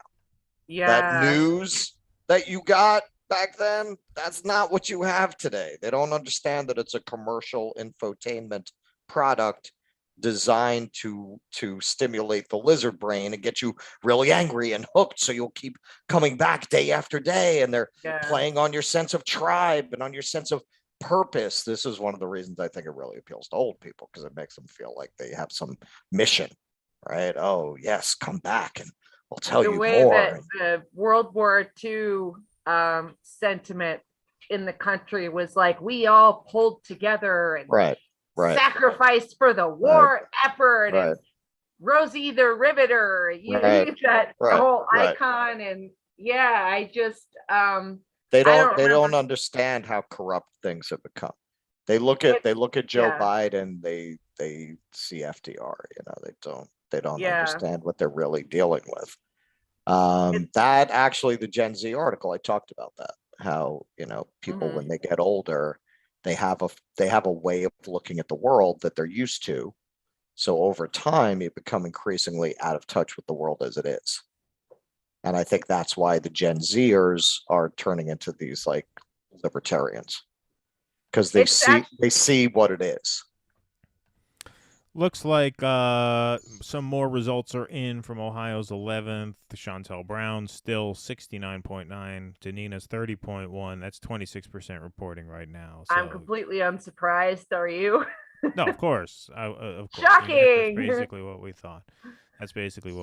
What Reverend Clyburn did his song and dance. Still 70-30 with 26% in. So that they're going to call that fairly soon, I think. J.D. Vance 30.8 to Josh Mandel 24.7. Looks like Vance is holding pretty strong there. That's 48% in. So the votes are coming in fairly quickly. We should have some results fairly soon. I would think they're going to start calling some of these. But, Russell wrote that Dem exit piece in like late March of 2020. So that was before Bernie technically dropped out, but it was after the Super Tuesday fiasco where it was very obvious Right. that he was not going to Bloodbath. win. And Durga, your article post Bernie exit, I thought was really fantastic too. That's what put you on my radar. You wrote an article about the day he dropped out, and you said something to the effect of, this was the day that I really just lost hope in the future. It really tapped into the just emotional despair that a lot of people felt at the time, and I connected with that because it was something that we struggled with doing the show after too. Is like during the Bernie campaign, we felt like we were actually doing something, building towards something, fighting for something. And then when that ended, it was like, okay, well, we still want to do this. We're still interested in this. We still feel like we have things to say and things to offer. But at the same time, like, what hope is there? And so, you have to kind of adjust what you're doing and say, okay, this is just commentary. We're just going to comment on the end of the world, basically. There's not We're much gonna fight sit around and be the color left. commentators for the end of the world. Exactly. Pretty much. But I wanted to share. 'cause it Oh made me wow! think. I did not expect the Antichrist to be riding a rhino. Wow, that was not in the Book of Revelations. I did not see that coming. What about you, Keaton? Right? Yeah, Yeah. exactly. I mean, that's I basically. didn't expect BoJack Horseman to be one of the 4 horsemen of the apocalypse. What?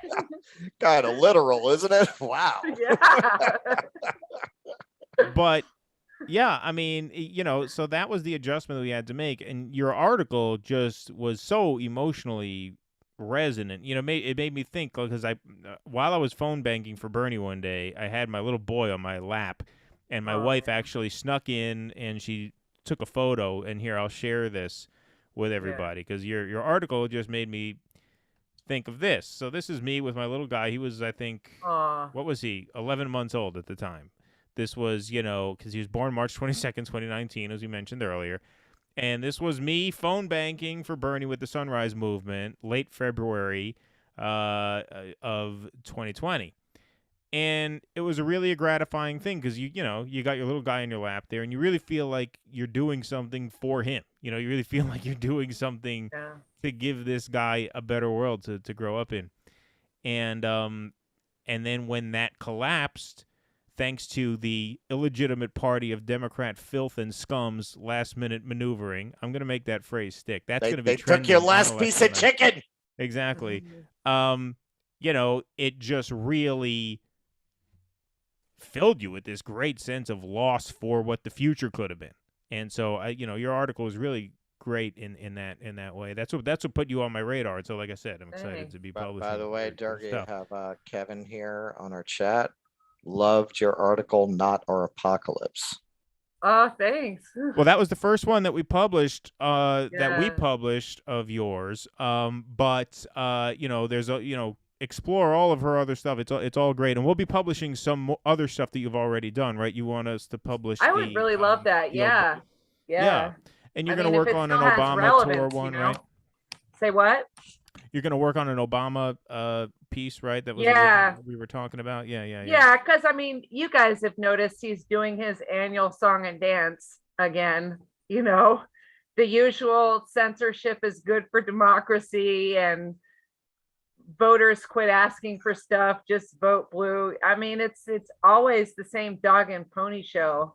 And I think it's just funny to watch how the only person among the liberal class that doesn't still think Hillary Clinton is like the queen of the Democrats is Hillary Clinton. Like, it's completely shifted over to being Obama's domain now. And the denial even among progressives about Obama's role and the things that progressives claim to be fighting is stultifying. Well, exactly, and that's one of the reasons why this is such a hopeless endeavor, taking over the party. How are you going to take over a Democratic Party when Barack Obama has like a 96% approval rating within the party? How are you going to convince people like that to vote for Nina Turner over Chantel Brown? You can't. It's impossible. We were talking earlier at the beginning. Barack Obama promised Planned Parenthood he would codify Roe versus Wade. I'm going to find what the name of that was in a second. I'm going to look that up because it's bothering me that I forgot it. I didn't David know that wrote he a tweet did about that. I just remember what it felt like to vote for him. That was the first election that I voted in. And I just remember listening to him. I grew up in Washington, D.C. And if you know anything about the Washington, D.C. school system, every day is Black History Month. And so we had speeches played during the morning announcements. Like instead of doing the pledge, we would sing, "We shall overcome." And then there would be some sort of a Black history thing. And then we would hear speeches, usually by like Martin Luther King. And I just remember listening to Obama still being this hardcore, the Democrats are the good guys and the Republicans are the bad guys. And, you know, and listening to Obama and thinking he sounded like the second coming of Martin Luther King. I mean, that's how naive I was. And the night that he got elected, I cried watching the inauguration. And I hated Bush so much, justifiably. And I really, really believed Obama was going to save us, you guys. I really did. And then we all did. We all did. Yeah. I bought it 100%. Wait, this is a variation on the origin story of almost every Bernie voter I know. Is it? Yeah. Pretty much. That's how I discovered Almost every Chris Bernie Hedges. person I know was old enough voted for Obama twice. Yeah. It was when he bailed the banks out that I started thinking. I think my boyfriend, and at the time, I think we had split up at that point, but during the election, he was for McCain and I was for Obama, and he was a lawyer and he used to just read up on everything. And he'd come home and he'd be like, "Baby, Obama just take all this money from Goldman Sachs. He just did this." And he would tell me all the money that he was taking, all the funding. And he would say, "They're the same, baby. They're the same. They're exactly the same. Why can't you see that?" And I was like, "Yes, we can. Yes, we can." Because that was like the first slogan. And during his first term, I was like, holy shit, they really are. Because I watched the bank bailout. I watched the Libya thing. And I started going down every rabbit hole I can find. I think I spent about 4 years reading nonstop and probably watching 150 different documentaries. Because I was like, I just wanted to resolve the cognitive dissonance, you know? Well, there was a lot of so that, much more freeing to have clarity and truth and understand what you're seeing and not be manipulated. But people have such a deep psychological need to, I think people have such a psychological attachment to the idea of certainty.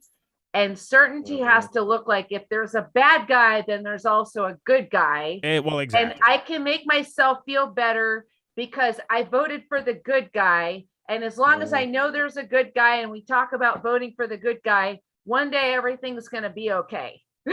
Instead of like, they're all bad guys and the only solution is going to do shit that it's going to make us all extremely inconvenienced and uncomfortable. And I love how Chris Hedges doesn't sugarcoat it at all. You know, he's like, they will kill us. They will put tanks in the streets. It will be massively chaotic. And it is also the only solution. I don't know if you guys ever read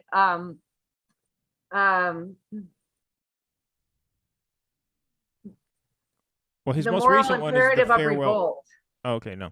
Yeah, the subtitle is the moral imperative revolt. Yeah, it is his book, War is a Force That Gives Us Meaning. Right. And then the subtitle is the moral imperative. When he talks about revolt as a moral imperative and his time in the Balkans and other parts of the world where he just watched these communist governments, these communist regimes just fall, right, during the 80s and 90s.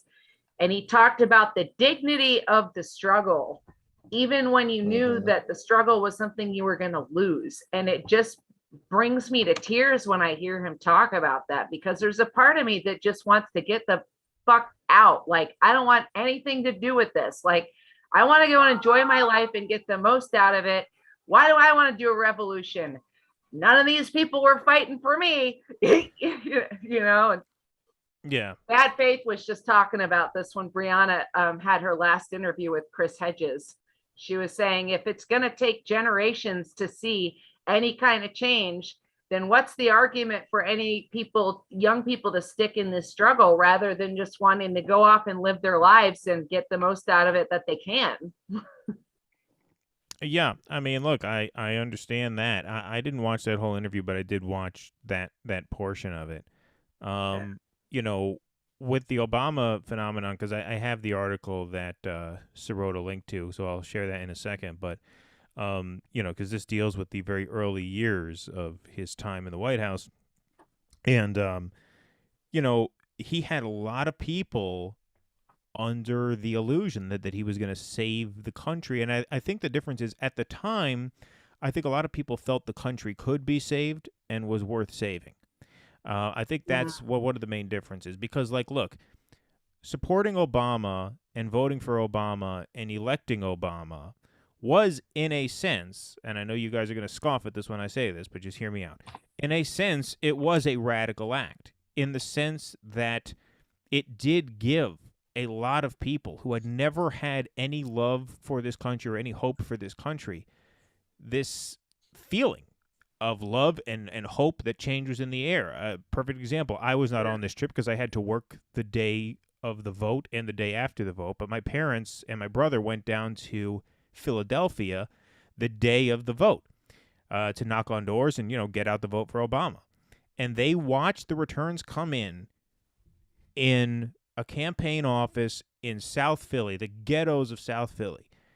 And when it was called for him at whatever, 11:30 p.m. that night, the streets of one of the most impoverished ghettos in the country just exploded in joy. And you had people coming out chanting USA, USA, USA. Yeah. These are people who never had any reason to chant USA, and it was inspiring. It was a revolutionary act in that sense. But it was revolutionary in what sense? It was revolutionary in the sense that it manufactured consent for the American project. Because now you had all these people who had no reason to love the country, no reason to have faith in the country, now all of a sudden had faith in the country, but for no real reason, because there was no there with Obama. Right? Yeah. And so yeah, in one sense, it was this radical revolutionary thing. It's just there was no substance behind it, and so it all fell apart very, very quickly. All right, here's the article that Sirota referenced here. I think this is worth posting. Hold on. I got to bring it up again. He's a great writer. I can't wait until he hurries up and abandons the Democrats. Well, he's getting really pissed off. I mean, his you think he's going the way of Peter Dow finally? His Twitter has been insane lately. This isn't his article. He posted this in response to some of the libs who were giving him a hard time about Roe v. Wade and stuff like that. And this is Barack Obama. Here we go. So the headline is, here, on abortion, Obama is drawn into debate he hoped to avoid. And then this is the segment of the article that Sirota clipped for his tweet. Even as Mr. Obama has delighted abortion rights advocates, he has dialed back some earlier ambitions. In 2007, he promised Planned Parenthood that the first thing I'd do as president would be to sign the Freedom of Choice Act, which effectively codifies Roe versus Wade, which, for those who don't know quite what that means, we talked about it about 2 hours ago, so go back and check. Now he says the bill is not my highest legislative priority, as he put it in a recent news conference. So promise the advocacy groups, first thing I'm going to do when I'm sworn in is codify Roe versus Wade, codify a woman's right to choose. Gets in, not my first priority. Of course, never ended up doing it, which is one of the reasons why we are in the moment that we're in right now. And Barack Obama came in with a majority in the House and a 60-seat filibuster-proof supermajority in the Senate. So that's what Sirota was talking about there. But it's the Republicans' fault. Yeah, well, I did. I vented on Facebook about that a little bit today. I'm sorry I cut you off, Keaton. No, go ahead. I mean, it can't. You came in at just the right time. We were running out of steam. Okay. We were getting tired, and so we needed. Oh, good. I was on my way to the gym, and then something made me check my Facebook notifications, and your message was like, "We're on now," and I was like, "Shit!" I just messaged you, say we're on. Join whenever you want. Yeah. Okay. Yeah. So, yeah, no problem. Well, I mean, let me see. Hold on. Let me see if I can find it, because my brain started going in a different direction, and I had it all very nicely put together when hold on.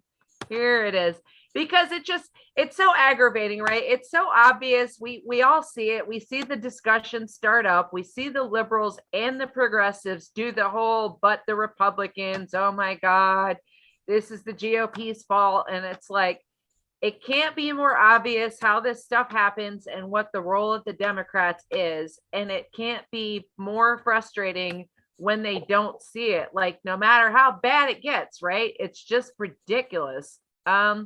How do we screen share if I wanted you to see a couple of these memes that went around today? Because these were good. Oh, I'm not sure that you have the screen share ability, but you know what you can do? Just drop them in my Facebook message, and I'll see them, and I'll Oh, share them. yeah. I will. Hold on We'll one beat second. the I'm doing it system right that now. way. All right, while you're doing that, Yeah. I'm going to put up some Sirota tweets because I mentioned that Sirota's been kind of, I can sense a tonal shift here. Yeah. What do you say? But here's what I was thinking about this. Here's one of them. Oh, okay. It's so weird how decisions by Democrats in power are not the fault of Democrats in power and only the fault of people who have no power. It's almost like that's fucking bullshit that only a goddamn moron could Yes. Wow, he Spicy really Sirota. is getting kind of spicy. Spicy Sirota, yeah. He was up for an Academy Award. His moments when Crystal He's and feeling- Sagar were still He on lost Rising. best screenplay to fucking Belfast, which is a boring ass fucking movie. I'd be in a pissed off mood too if I lost to fucking Belfast. I didn't see it. What a bore! Oh my god, terrible. Wow. If he lost to like Licorice Pizza, if he lost to Paul Thomas Anderson, okay, you lose to PTA. That's a great direct. You lose to fucking stupid fucking Belfast. Horrible. He also said something about Susan Sarandon. I forget. Man, this guy tweets all the time, man. It's hard to keep up with David Sirota's tweet. Right.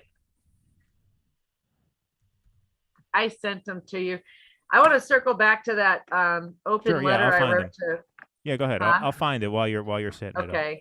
Yeah, the open letter I wrote to Bernie Sanders, and then I had something to say on the Roe thing too. But I mean, man, I didn't get all that involved in 2016 because in 2015 and 2016, I was done with politics. I was like definitely done with the Democrats at that point. I don't know if you've heard of a film company called Metanoia, but you should definitely check it out. It's Metanoia, and you can stream all their documentary films for free right off their website. Like, you know, give a donation, obviously. But they did a documentary that used to be on YouTube called Human Resources, Social Engineering in the 20th Century. And that was the start of the rabbit hole. Yeah, it blew my mind. And what I did was I watched all these documentaries and I cross-referenced everything in all the films. Like everything that was quoted, I found the author, I referenced the author. If it was a book, I found the book, I read the book. If it was a CIA project or a military operation, I looked it up in the law because I was like, I'm not trying to go down any tinfoil hat, like, you know, the world is governed by reptiles direction. But a lot of the information that you get about how the system works, you know, at the time especially, was appearing in fringe corners of the internet. And this documentary, Human Resources, talked about how far back it goes that the political system has been engineered to manipulate people's emotions. And I don't know if you guys knew this, but the whole field of behavioral science and public relations were built off of government funding people like Edward Bernays doing really awful experiments on orphans and babies and people that couldn't defend themselves in order to find out what does it take to manipulate people? What does it take to control how they think? Well, this was after World War II, part of the Cold War competition between the Soviet Union and the United States was to try to create a Manchurian candidate. Yeah. And on our end, we did experiments on people worthy of the Nazis. We did forced lobotomies. We did shock treatment on some people for a year at a time. We would put people in sensory deprivation for over a month. There's a place in the Village, actually, that they used to use as a CIA safe house where they would have prostitutes lure men back and dose them with LSD, and they would film them through a two-way mirror. So we were There's a book. Oh, I'm so sorry, Russell. My brain was going faster than my ears. No, go ahead. Happens to me all the time. Well, I don't know if you ever heard of the book None Dare Call It Conspiracy, but it was written, okay. I can never remember the name of that author. It's an old classic, kind of like Howard Zinn's A People's History of the United States. Right. And it goes all the way back to the Bolshevik Revolution. So like all of the Russophobia and stuff originally started, based on the Gilded Age era of, the 400 families in the US that were basically the American aristocracy when the aristocratic families in Europe were still ruling. And then when the Bolshevik Revolution happened and the Tsar's family was actually shot in the palace, it was the shot heard by the aristocracy around the world. And the American ruling class, the Rockefellers and the Vanderbilts and, the oligarchic class, got together very early on and made a decision like, this is never going to happen here. What do we need to do to engineer all of society, all of the mechanisms of education and popular culture and media and entertainment and government in order to make sure that nobody in this country ever gets the idea to go and overthrow the ruling class? And everything that we've ever seen about how that was engineered came out of that, including then they invented the Russophobia. Cheetos. They invented the Cheetos, the sofa, and the color TV. yeah. And Pornhub now. And Pornhub. Social media and just anything they can, right? But it's just like, it's amazing to me that nobody remembers that Russia bailed our asses out in World War I and World War II, and they lost 30 million of their own citizens, like each time. And all we've done, like, how have we ever repaid them? Like, we used them in these major conflicts and then turn right around and start shit with them. I mean, major break here. Major piece of election news here. J.D. Vance is the projected winner of the Republican Senate primary. J.D. Vance, with 68% of votes reporting, is at 31.7%. To Josh Mandel's 24.7% and Matt Dolan's 22%. So that's it. That's in the bank for J.D. Vance. Did you hear Donald Trump when he endorsed J.D. Vance, but then in the rally last week in Nebraska, he was talking about the Ohio primary, and he says, I endorsed the candidate there, J.D. Mandel. He mixed it up. He put the first name of J.D. Vance with the last name. Josh Mandel. So now this is going to be Tim Ryan against J.D. Vance. We got a Ryan Vance matchup set. But let's just take a look. Let's see who has the edge there. 68% reported. 655,000 Ohio Republicans went to the polls tonight so far, with 50% of Democrats reporting 302. Isn't that the old maxim that Republicans always vote no matter what? Republicans always vote. Democrats, it's like, you never know. In the 2016 Michigan primary, that was one of the harbingers for Hillary. Is not only did she lose the primary, but more Republicans voted in that primary than Democrats. And so, you have, here it is now. Pardon me. Now this is what 72% reporting of GOP precincts, only 53% of Democrat precincts. So this is not like equivalent percentage counts, but still, you're talking about 696 to 313. At the end of the night, Republicans are going to have at least a 200,000 vote advantage in turnout, which, of course, spells big trouble for Tim Ryan in November. Yeah. It's like you're going to have Senator Vance is going to be in the Senate. Yeah. It's looking like that's going to happen here. I'll check in on Nina Turner's race too while we have that open. It's the beginning. It's the beginning of the new right takeover. I mean, and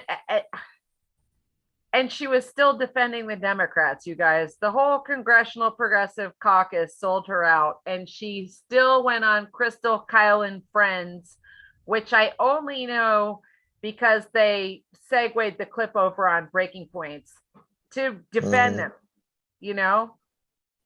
And Yeah, well, that's what surprised me, man, because she Oh yeah, but we gotta appeared see the Durga memes. Yes, we're getting to the Durga memes. she Go she ahead. Okay. she appeared in that People's Party event. She I gave know, that she was she the gave keynote. that keynote speech.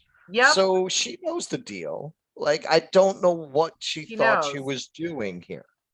Yeah. Well, I don't understand her candidacy in this race. Yeah. I don't know what she was thinking. Yeah.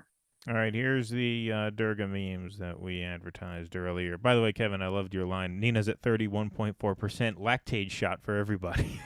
Oh boy. Oh no. All right, here's so these are the memes you're talking about, I assume, right? Yeah, this is what yeah. you sent me? Yeah, okay. Yeah. I think Roe v. Wade went too far. I don't think that a woman has the sole right to say what should happen to her body. Joe Biden. I love this. I know, but I just didn't like how Bernie seemed angry. I love that one. Yeah. Yeah. Yeah. There was another variety all of right. that, which is like, I know, but I just didn't like the universal health care guy or something like that. Yeah.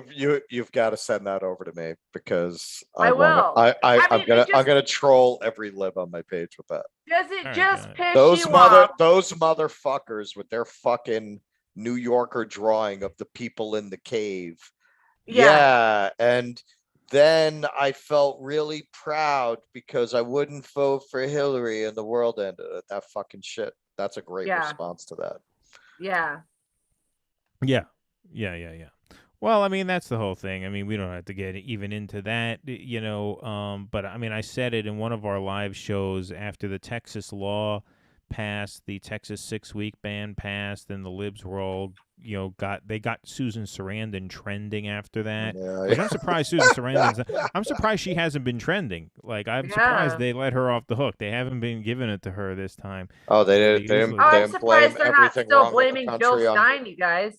No, but look, I mean, what I said at the time, I'll say it now, is like, look, in that 2016 primary, you had Bernie running on the idea that healthcare, all forms of healthcare, including reproductive healthcare, but all forms of healthcare are a human right. Healthcare is a human right, and we must treat it as a human right, as does every other country on earth. Yep.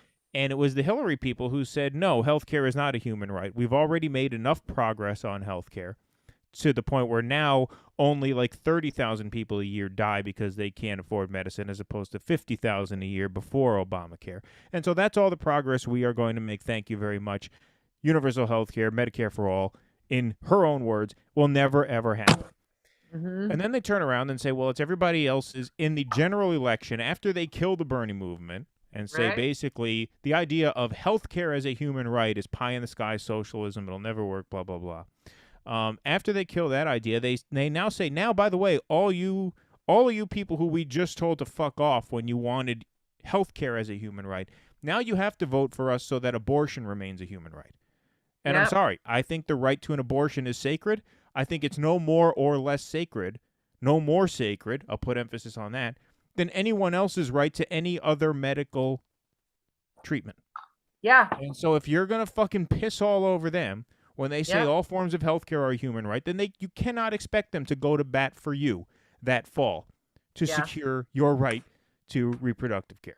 It just doesn't work that way. Rights are not obtained that way. Rights are not protected that way. Rights are not given by God. Rights are won through struggle, and they're protected through solidarity, and it's the only way they are maintained. And the kind of wealthy women who don't care about other people's health care because they have it, they're not going to give a shit about this too. We're going to go back to what we used to have. You're going to go back to you take a flight to Puerto Rico. Yeah, that's what they used to do. The wealthy women, they had abortions. It was the poor women who couldn't get an abortion. So here's what I said. They'll just go to a state where they can get one. Yeah. Well, I could have won a Pulitzer Prize for a photograph if I was able to take it. I was in Philadelphia the night before election night 2016. Don't ask what I was doing there. My brother went to school in Philadelphia at the time. So I was there, and I was hanging out outside of the Hillary Clinton rally, right? The big Oh, rally wow. with Bill and Wow. Chelsea and Obama and stuff like that. Wow. And there was a pickup truck of MAGA people, Trump people, that was kind of, protesting the rally, driving through the Right. streets, honking the horn, fuck you, how could you support this woman? She's a murderer, blah, blah, blah. And so this, lib woman is crossing the street, and the truck is stopped there, and the truck is sort of, I don't even know if I don't know if the people in the truck were talking to her, but there was some sort of exchange there. And, the people driving the truck were like typical, like deplorables, like the stereotypical, sort of raggedy, look like, dressed in Walmart clothes, not people of means, Right. working class people.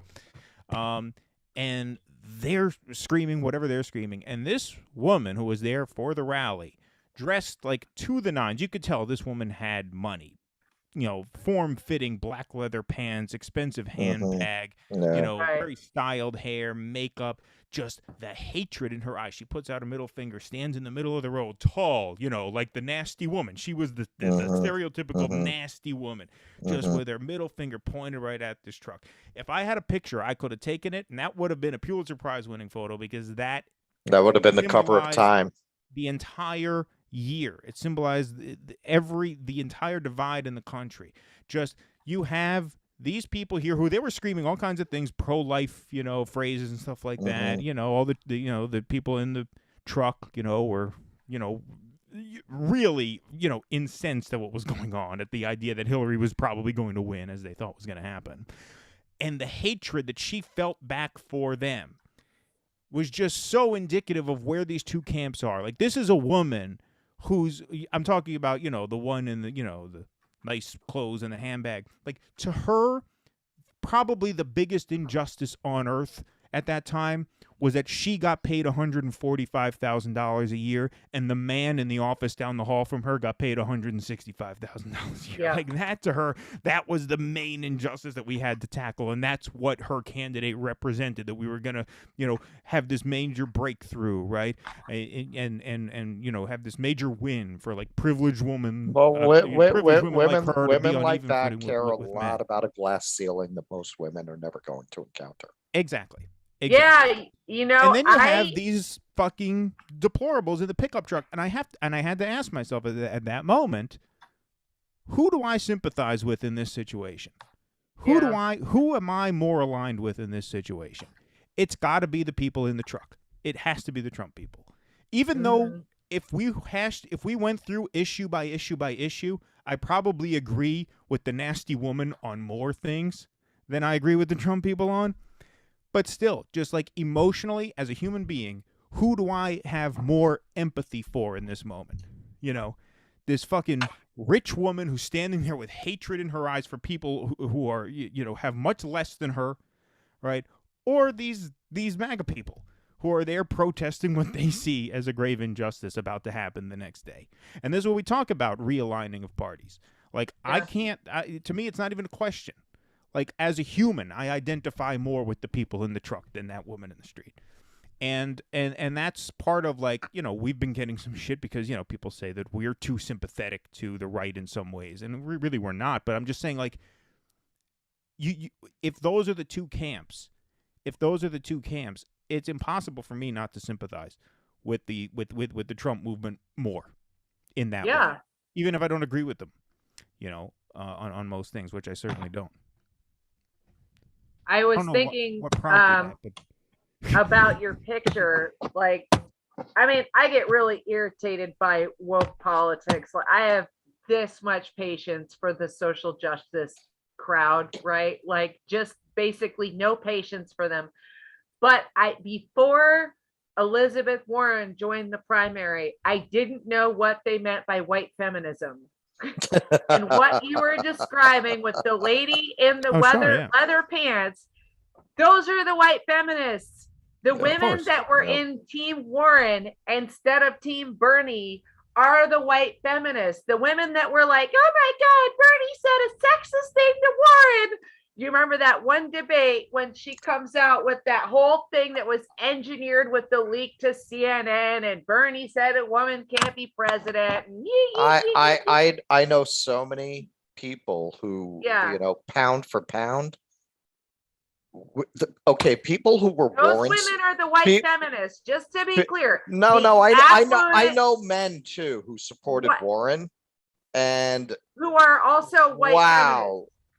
Well, yeah, they're and to a person, they Yeah. never even considered the idea that she was lying. And the argument I always make, because I still have this conversation with some of these feminists. Or that fucking she Warren was there people. to You're split still the you still progressive have vote. those Like that conversations? wasn't Wow. just obvious. Once in a while, like I had lunch with somebody a few months ago who brought this shit up, and I said, listen. I understand I was a Bernie supporter, you're a Warren supporter. Okay, so we're both biased. Okay, fair enough. So at that point, you have to go to the credibility of the witnesses. Right. Now you look at Bernie, the man has a long history of studious honesty. Nobody has ever accused him, even the Republicans always say, Right. Bernie, you can trust Bernie, he's an honest guy. Yep. Warren has a long history of lying. Pocahontas. Exactly. Her Native American shit. Listen, I have a Mongolian, and when they try to defend that, I say, hey man, I have a Mongolian great grandfather. What if I identified myself as Asian on forms? You wouldn't have a problem with that? You don't think that would be fucked up if I called myself Asian? Even if the family had this story, Right. even if, as she says, you still don't identify. Do I have a right to call myself Asian? I don't fucking think so. Do you? No. I'm half So- Maltese. Malta is a tiny island in the Mediterranean Sea, about 60 miles off the coast of Sicily, but only 90 miles off the coast of Libya, which is a North African nation. And so Maltese people are sort of a hybrid of Italian, Greek, and Libyan. So if I'm half Maltese and Maltese people are about a third Libyan, it means I certainly have more African blood in me than Elizabeth Warren has Indian blood in her.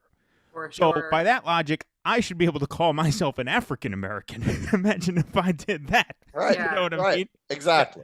So you have somebody, and it's not just that. She has a history of lying about her child rearing years and what she went through as a parent. Like she has a history of lying at times about things that are very bizarre and easily disprovable. So she's a fucking liar. And Sanders originally did not enter the race in 2016 because he wanted her to run. Yep. Right. So why would you? So when you look at the facts of the case, just dispassionately, who has more credibility? Yeah. The people who supported Warren. They okay. I don't know what it is, but they had a very Hillary supporter vibe in their defensiveness about Warren. Yeah. Oh, Their yeah. refusal to see faults in Warren, and the way that Sanders voters reacted when she pulled that on the debate stage. None of that was justified because, of course, she was telling the truth. So it just showed these horrible Bernie pros. God, it made me sick with the snake emojis. It was so disgusting. I can't believe they treated her like that. Ugh. I know. Ugh. It's just an interesting psychology, right? Like I'm always thinking about the psychology of this stuff more than anything else. Like what is the thinking? What is motivating people? And they like both tribes, right? The conservative tribe, the liberal tribe, they both cling to the myth of meritocracy so hard. It just has different manifestations because conservatives, their fascination is the self-made man. They love that, right? Self-made, rugged individual. This guy pulled himself up by the bootstraps and did it all on his own. Yeah. And that's their like, hard work and ability and the American dream. And he ascended to the top of the meritocratic ladder, right? They love that. And then, especially if it's a billionaire, but then they can say that the billionaire was self-made. Oh man, that's like the ultimate aspiration.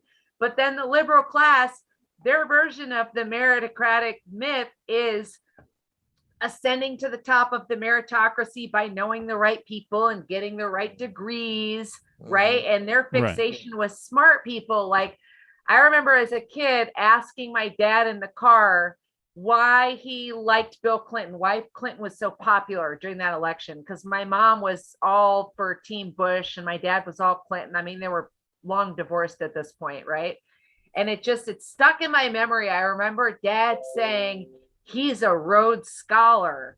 Like, it was like this holy grail thing. I didn't know anything about Cecil Rhodes at the time because, like, I was in middle school. You know what I mean? But now that I know about Cecil Rhodes and then I look at the other Rhodes Scholars like Cory Booker and Rachel Maddow, it's like, that's not a compliment. But their fixation with smart people, it's the same thing, right? But they both have a deep psychological need to believe in the meritocracy because it's the only thing that justifies their position, you know? And there's that saying that if everybody's the king, then nobody's the king. Liberals will never admit that they like being at the top.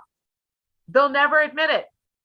And they'll also never admit out loud that in order for them to be where they are, there has to be all these people that are below where they are. You know, they want to have their nanny and their nail tech and their service people and their DoorDash delivery and all the working class strata that exist to kind of serve them, just like the professional managerial class exists to serve the super rich, right? That status in their class is something that they love every bit as much as their peers on the conservative side. But the difference in the psychology of conservatives and liberals is that liberals know that that's kind of a bad thing. You know, like conservatives are proud of that shit, but liberals know it just kind of makes you a shit human being. And so that's where they have to manufacture all these, you know, virtue signaling culture stuff, right? And it's like, they do want more diversity. They do want more equality, like in the boardroom, right?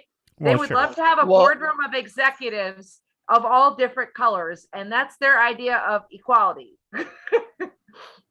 Well, first of all, before you say that, I just want to butt in 1 second here and say that, you know, I don't mean this in any mean-spirited way.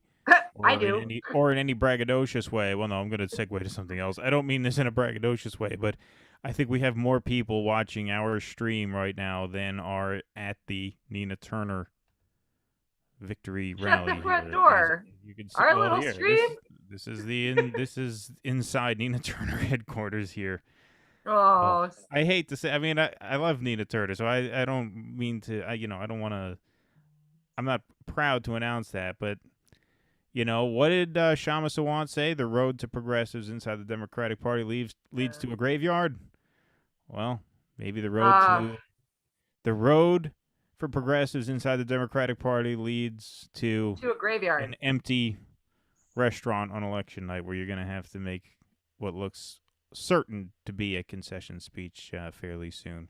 You guys, it makes me so sad. And I heard it this morning, and it keeps bringing me back to that letter, the thing I did when Bernie dropped out, the open letter. It's on my Medium under Adventures in the Free World. It's called Letter to Bernie Sanders on the Day He Quit the Revolution. Yeah, I think that's the article I mentioned earlier that I love so much. Is. Yeah. And it's just like, I had that feeling again this morning because, I mean, I have some beefs with Breaking Points, but I'll check into their show segments just to find out what they're covering. And they were playing a clip of Nina Turner talking to voters on the streets. And this voter that was in tears saying, "You helped me so much." And she's in tears saying, "I've been thinking about you and you've been in my prayers." And it's like the videos, you remember the whole video where she had everybody take each other's hands, right? And it was, I can't remember what the video was called, but she was doing that at the end of her opening speeches on the Sanders campaign. Yeah, I remember those. And then they had the other guy there too do them also. I forget his name. Yeah, her heart is just so in the right place, but she's too smart to be towing the Democrat Party line. And it's like, I don't feel good about not supporting her, but her softness on imperialism and on Israel and on the Democrats and on a whole number of things. Like, I've watched her slowly getting co-opted by the machine the last 18 months. And it's like, I listened to her and I'm like, man, I really believe she means well. And it just brought that feeling back, you guys, because I don't know about you, but this time around, like actively phone banking and campaigning and working to get Bernie elected, I remember by the end of 2019 starting to feel like we were really going to win. I mean, yeah, absolutely. I mean, and just when AOC, God, I had a minute where I was just in love with her when she went on the campaign trail with Bernie and would like talk, you know, and Ilhan Omar too, and well, then she even kind of Michael saved the Moore. campaign. I mean, she endorsed him when he was on his hospital bed, and people were calling on Yeah. him to drop out. They were She on gave the fire. campaign that second win that turned into what looked like was going to be a winning run.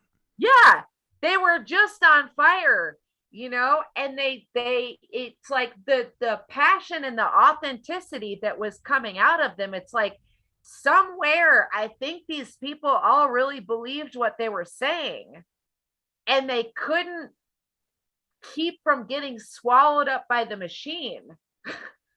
And it's like, I really felt like we were going to win.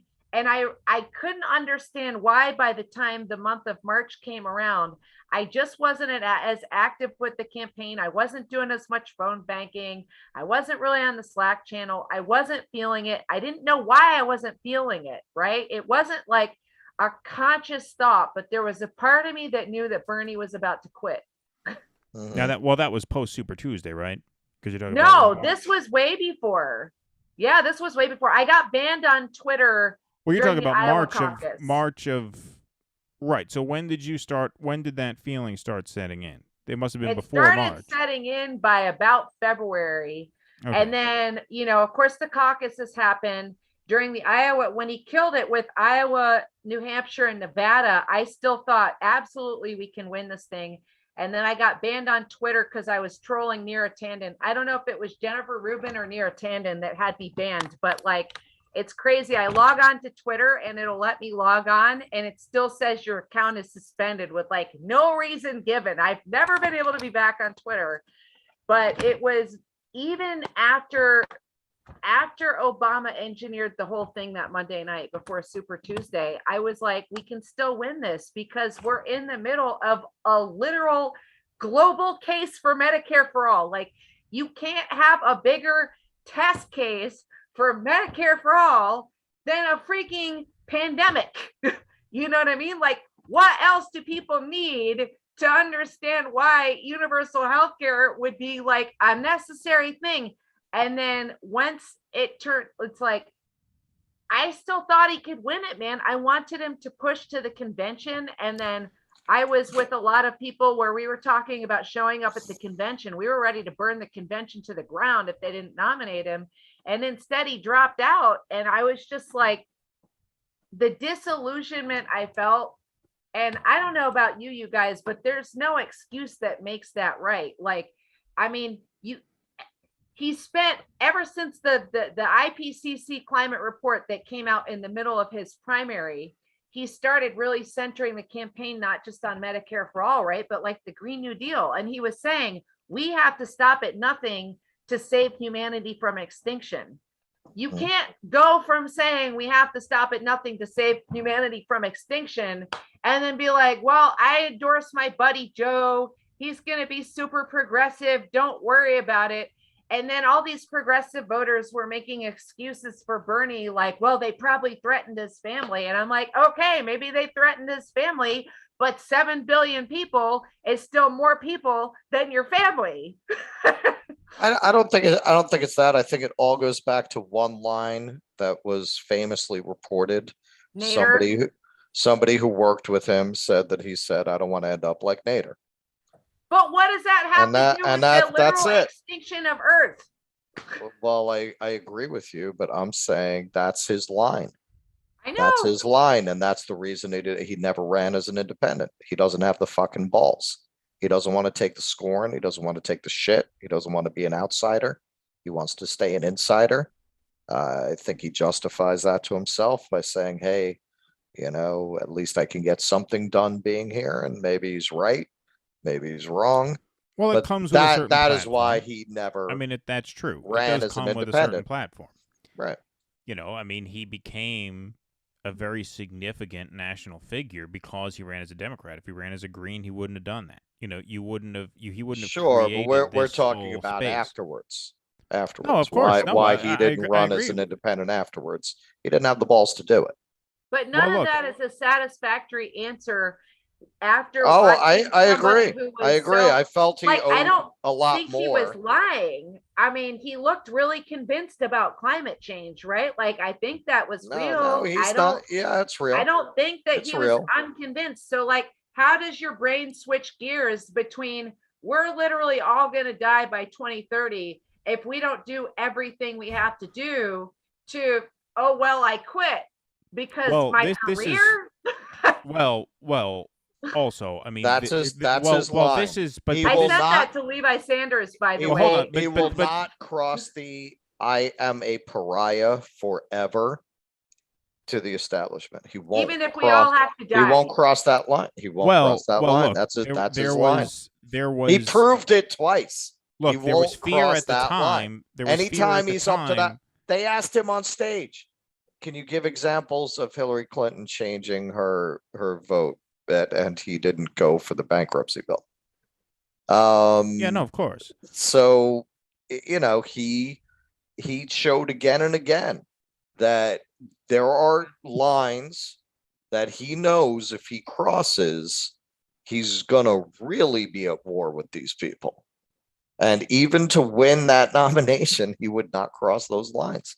That's Yeah, it. we all There know was That's no what you way. got. right? There was And no I mean, way. like, There was he said, absolutely we no way he basically could have have won. to- There was absolutely no way he could have won the nomination past Super Tuesday. I just felt that all the air came out because you know, you're talking about issues. Yes, COVID was a perfect. I mean, you couldn't have a more ideal climate to run on Medicare for all if you were appealing to an electorate that cared about issues. The Democratic electorate does not care about issues, and they made very, very clear from day one that it's a of the personality 2020 contest primary for them. campaign that it was about who could beat Donald Trump. The very first blog post I ever wrote was entitled Joe Biden and the Insufferable Weakness of Democratic Voters. And the reason I Yep. chose that as the headline is because it was very clear from the beginning I'll have to it was look that not one going to up. be about issues.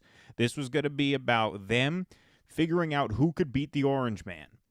And so you couldn't make an issues-based appeal to them. And he took way too long to actually start making the case that he was the most electable. You can argue he never really made that case. He always just hammered his same issues-based talking points, which were talking points that I think are good, but it wasn't enough to break through in that way. And secondly, I think in terms of why he dropped out and felt it was necessary to unite behind Biden is because there was fear at the time that we weren't all going to be dead by 2030, but that we were all going to be dead by 2021. Like, there was fear at the time that this COVID thing was just going to get out of control unless we had a changing of the guard. Now, what the subsequent year proved is that Biden really wasn't better equipped to handle the virus than Trump was. And that was I think, you know, a real moment of I just clarity don't know for why him. anybody is surprised by that. I mean, Well, because They you would figure- expected a certain technocratic efficiency from the Democrats. Exactly. A certain technocratic efficiency and a certain sort of bureaucratic handling of reality. For example, even if there's no Medicare for all, even if there's nothing systemic, right? OSHA, right? Where laborers can report workplace, you know, safety, you know, issues, right? You would think that post-COVID, a Democratic administration would like really vamp up OSHA to the point where anybody could get in touch with someone same day on the phone. If your boss is you know, letting people work, you know, without a mask near you, or if they're, you know, flaunting COVID guidelines, as was happening a lot of places, you'd think the Democrats would say, okay, we're going to beef up this agency to the point where when someone calls with an issue, it'll be dealt with. That's not anything revolutionary. That's not anything systemic. That's just like basic competency in the face of a once-in-a-century crisis. I think people had reason to believe that that could be expected, and we didn't even get that, right? So that's kind of what I meant by that. yeah. I mean, maybe it's cynicism on my part, but that didn't seem like a compelling motivation to me, because it's like, you know, there's a pandemic, and then there's maybe literally fighting each other for food and water for decades. You know what I mean?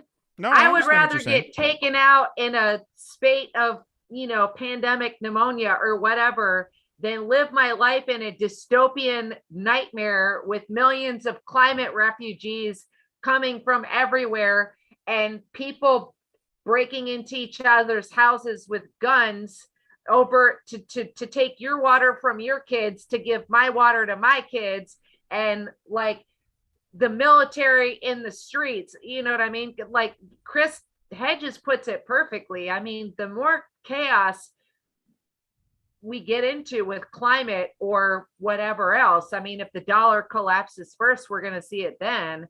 The worse it's going to get over here as far as the government's response to control the working class. You know, I mean, I've had nightmares about that since I was a kid. Everything that our military does overseas, they'll do at home. Sure. It's just Sure. waiting for the right moment. And so when I thought, I mean, that was my first thought when they started announcing pandemic lockdowns. My first thought was, this is a test case to see how quickly people are going to comply and see how far we can push them to just stay home indefinitely. I mean, I really you wasn't. know, when I do tours that go by Stonewall, I talk about the Stonewall riots, and a point I will often make is, you know, if they tried to do that today, a lot of people would wind up dead, because what happened at Stonewall was the cops raided the gay bar and they fought back, and very quickly you had about 2,000 gays and lesbians. The cops were barricaded inside and they called for backup. When the other cops drove up and the crowd turned on them, they were like, fellas, you're on your own. Today they'd be in there with tanks. The police were not militarized like they are now. It was much more V for Vendetta. The government, the people should not be afraid of the government. Government should be afraid of the people. They were afraid of the fucking people. They didn't have tanks. They didn't have all this military surplus that in their wisdom the federal government gave them. Today, if 2,000 people gathered and attacked a group of cops, they'd kill people. They'd kill people. You would have had, there's no way they would let that you could do the Stonewall riots today. Absolutely no way. I find that if you're trying to like shock the liberal brain into thinking for a second, that's actually a good example, because Stonewall is very sacred among that crowd, as it should be. But then if you point out to them, well, you know, our society has grown so authoritarian that this great event in the history of the liberation of gay and lesbian citizens would not have been possible under current circumstances. So what other movements for liberation are not possible under current circumstances?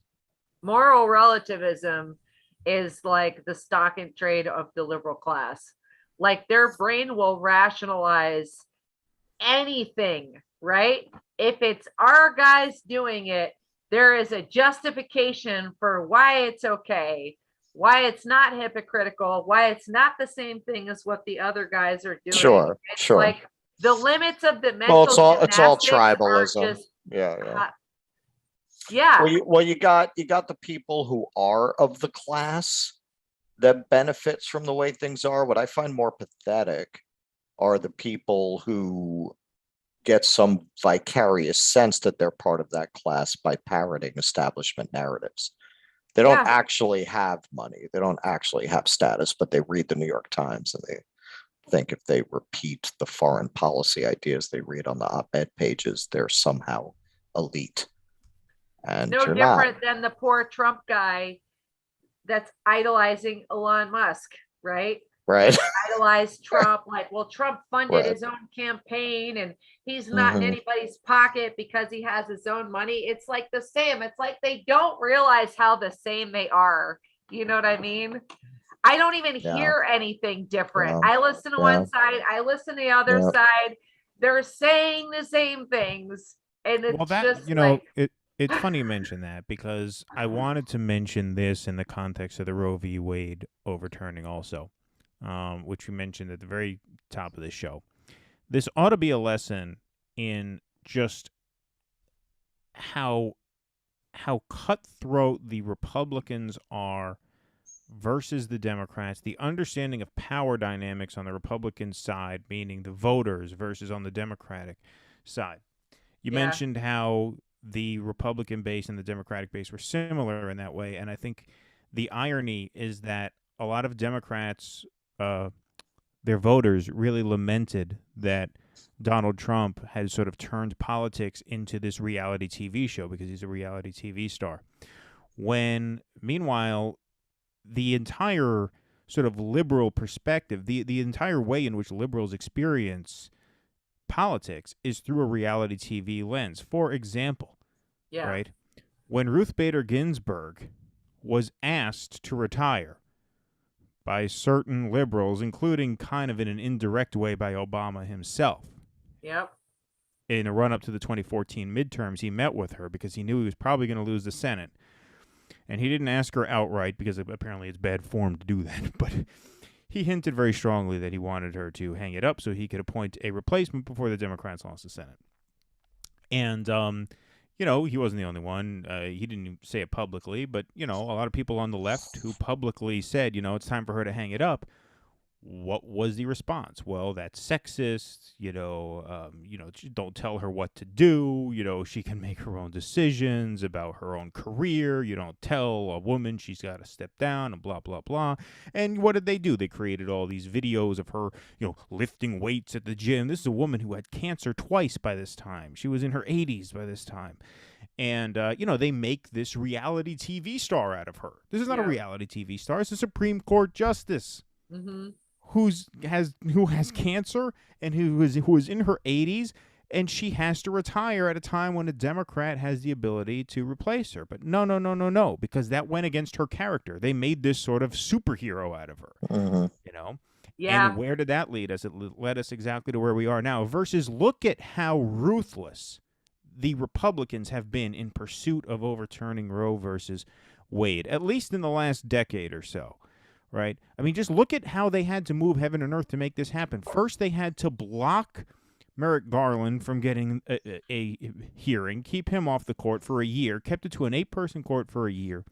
Then they got 2 nominations through under Trump, and then a third one, a bonus one, when Ginsburg dies in September of 2020. They find a way to force that nomination through in the 11th hour in order to get what they needed to get this overturned.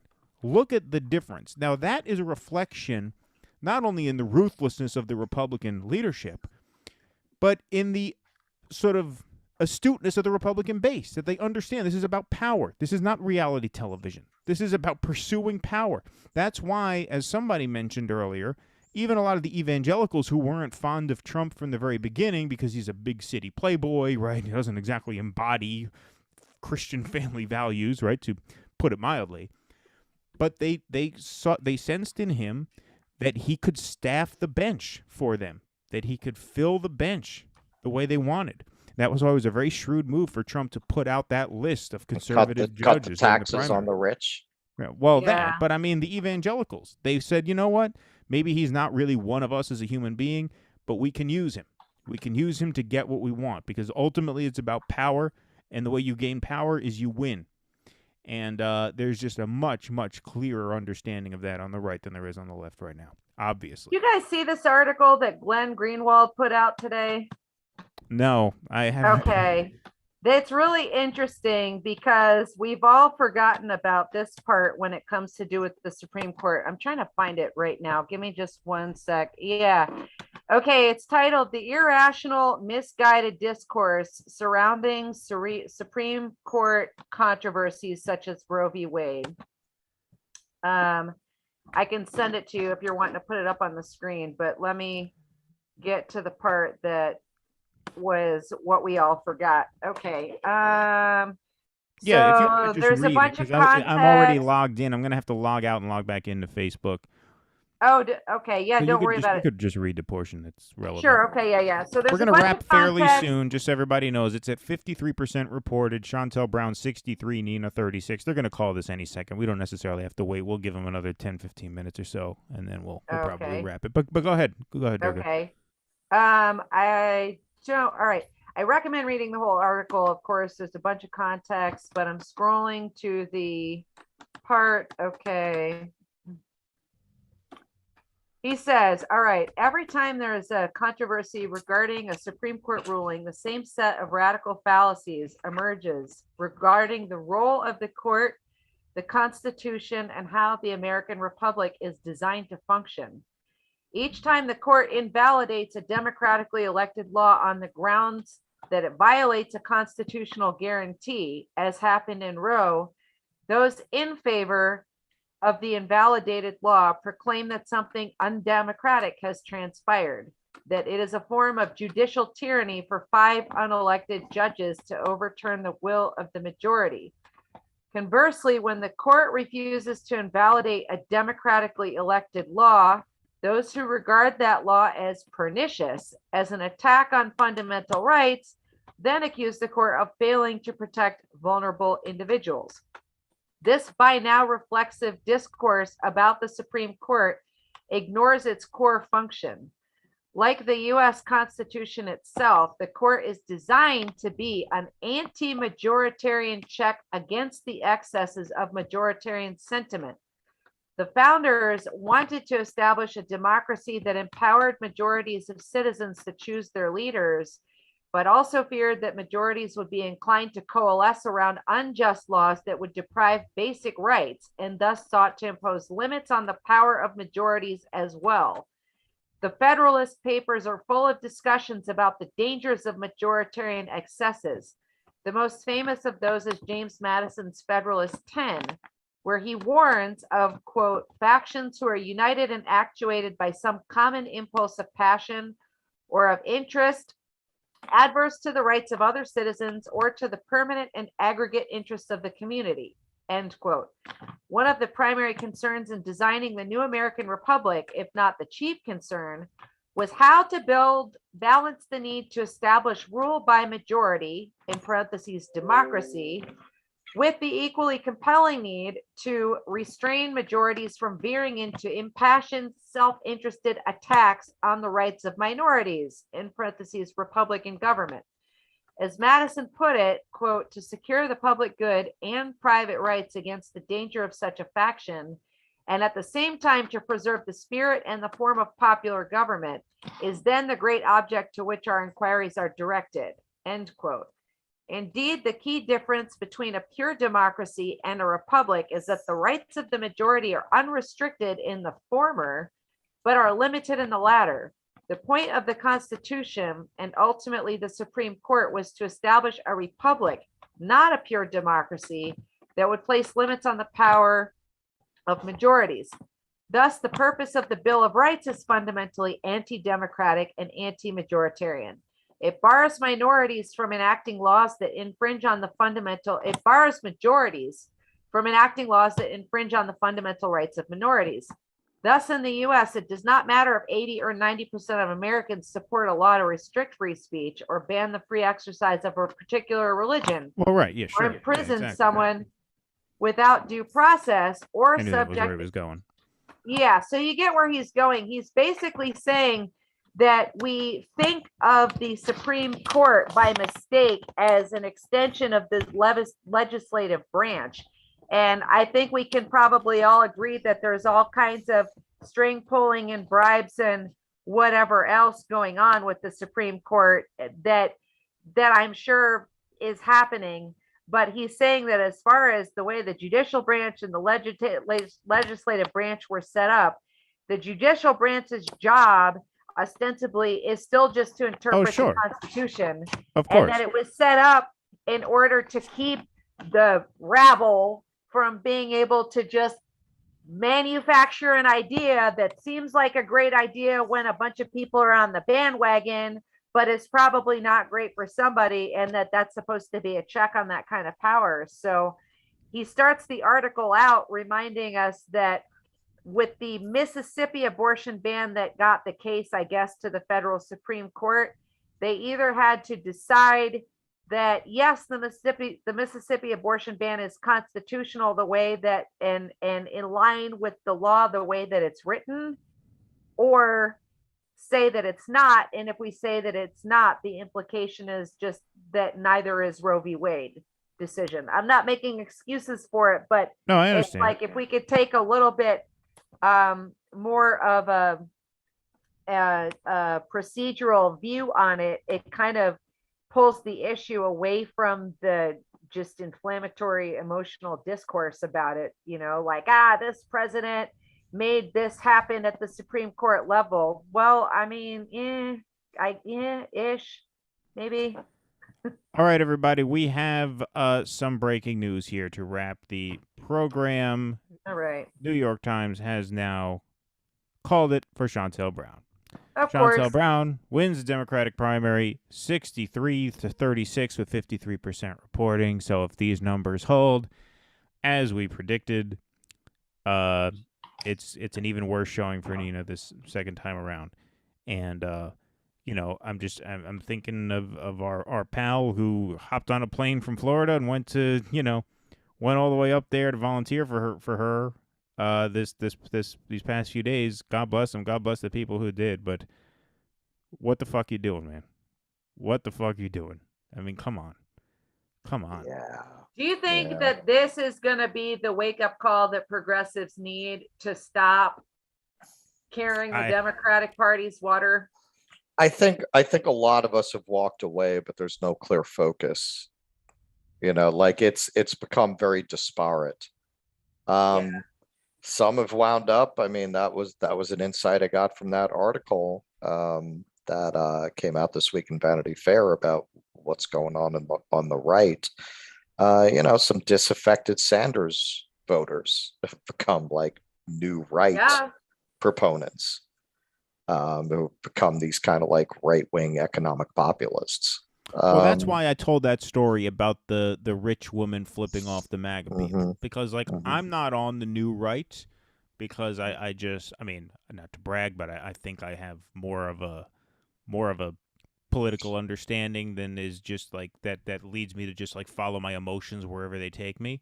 But like there are a lot of people who, they might be Bernie supporters. They may believe in Medicare for all. They may believe in a Green New Deal. They may believe in tuition-free college.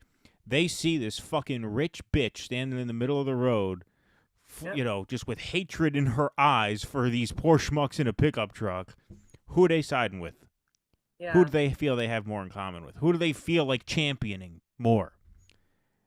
It's not even a question to a lot of people. I mean, look how they treat. Well, it's probably also explain some of that crossover. Well, it's probably also a relief, you know, because some of these people, they're not dumb. They have, you know, some of them went on to have successful podcasts, and you know, who started out as Bernie people, and now they have, you know, new right podcasts. It's probably a relief to be able to say what you want. It's probably a relief to not have to. Oh my God, you know, I better make sure I don't say this word or that word, or frame something in an inartful way, or have a slip of the tongue, or it's probably a great sigh of relief to be able to just feel like you're not going to have some kind of pile on for anything you might say or anything you might do. I think that's probably a big part of the attraction for a lot of people who have experienced the mindless kind of groupthink of the left. Yeah, I think that's very possible. What Hedges and others characterize as the liberal class, right? We're usually talking about like the PMC, the petite bourgeoisie, most of the time. There's such an inherent self-centeredness there. You know what I mean? Really, really, really self-centered. And then trying to justify it by, you know, we're for everybody else.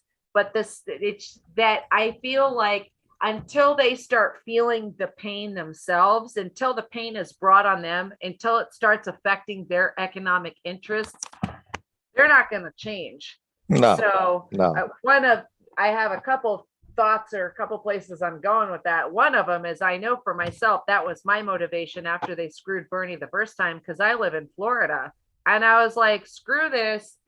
I'll just turn right around. I stood in the voting booth for probably 30 minutes because I was really torn between writing in Bernie Sanders or voting for Jill Stein or just voting for Trump, because Hillary Clinton was so close in Florida. She was so close. And it's like, I can't stand her. Like, she and Bush, to me, I wouldn't have voted for her if she was running against Mao, you know? And, and well, that's I a was no-brainer. What are you kidding? yeah, my motivation to punish all of these people that had screwed Bernie Sanders was my primary motivation for turning around and voting for Trump in the Florida election. Both times, because I was so pissed at the selfishness. And you heard the selfishness in all their comment threads with the way that they treated us when Bernie Sanders was still in the race and the way they treated us. I mean, it's like when we're saying, hey, this is a thing I need. Like, people that I just remember watching Bernie's town halls and stuff that he was doing, and people were pouring their heart out, like crying over yeah, the their medical debt town hall. and saying, like, my life depends on this. Like, if I don't get Medicare for all in the next 2 or 3 years, I'm probably going to be dead. And these liberals are like, oh, you selfish little fucking twat. Stop being such a purity test voter. Right. And then all of a sudden, when it's about them and it's what they want, it's no, you gotta do it for the greater good. You have to do it for the greater good. So that's exactly the point. Like, that's exactly the abortion issue. That's exactly what I mean. Yes, right. That's exactly what I mean. Your priorities go with mine. My priorities are the thing you're supposed to be voting for. But if you're not voting for my priorities, you're being selfish. And it's just like, I feel that I look at the psychology of it, and it's abusive. It is so understandable why there's a reactionary right to all of this. I mean, you guys might have seen it too, but I remember all the way back in 2015 when it was still the primaries. I was telling people, if they screw Bernie Sanders out of this primary election, the Republicans are going to nominate Trump and he's going to win.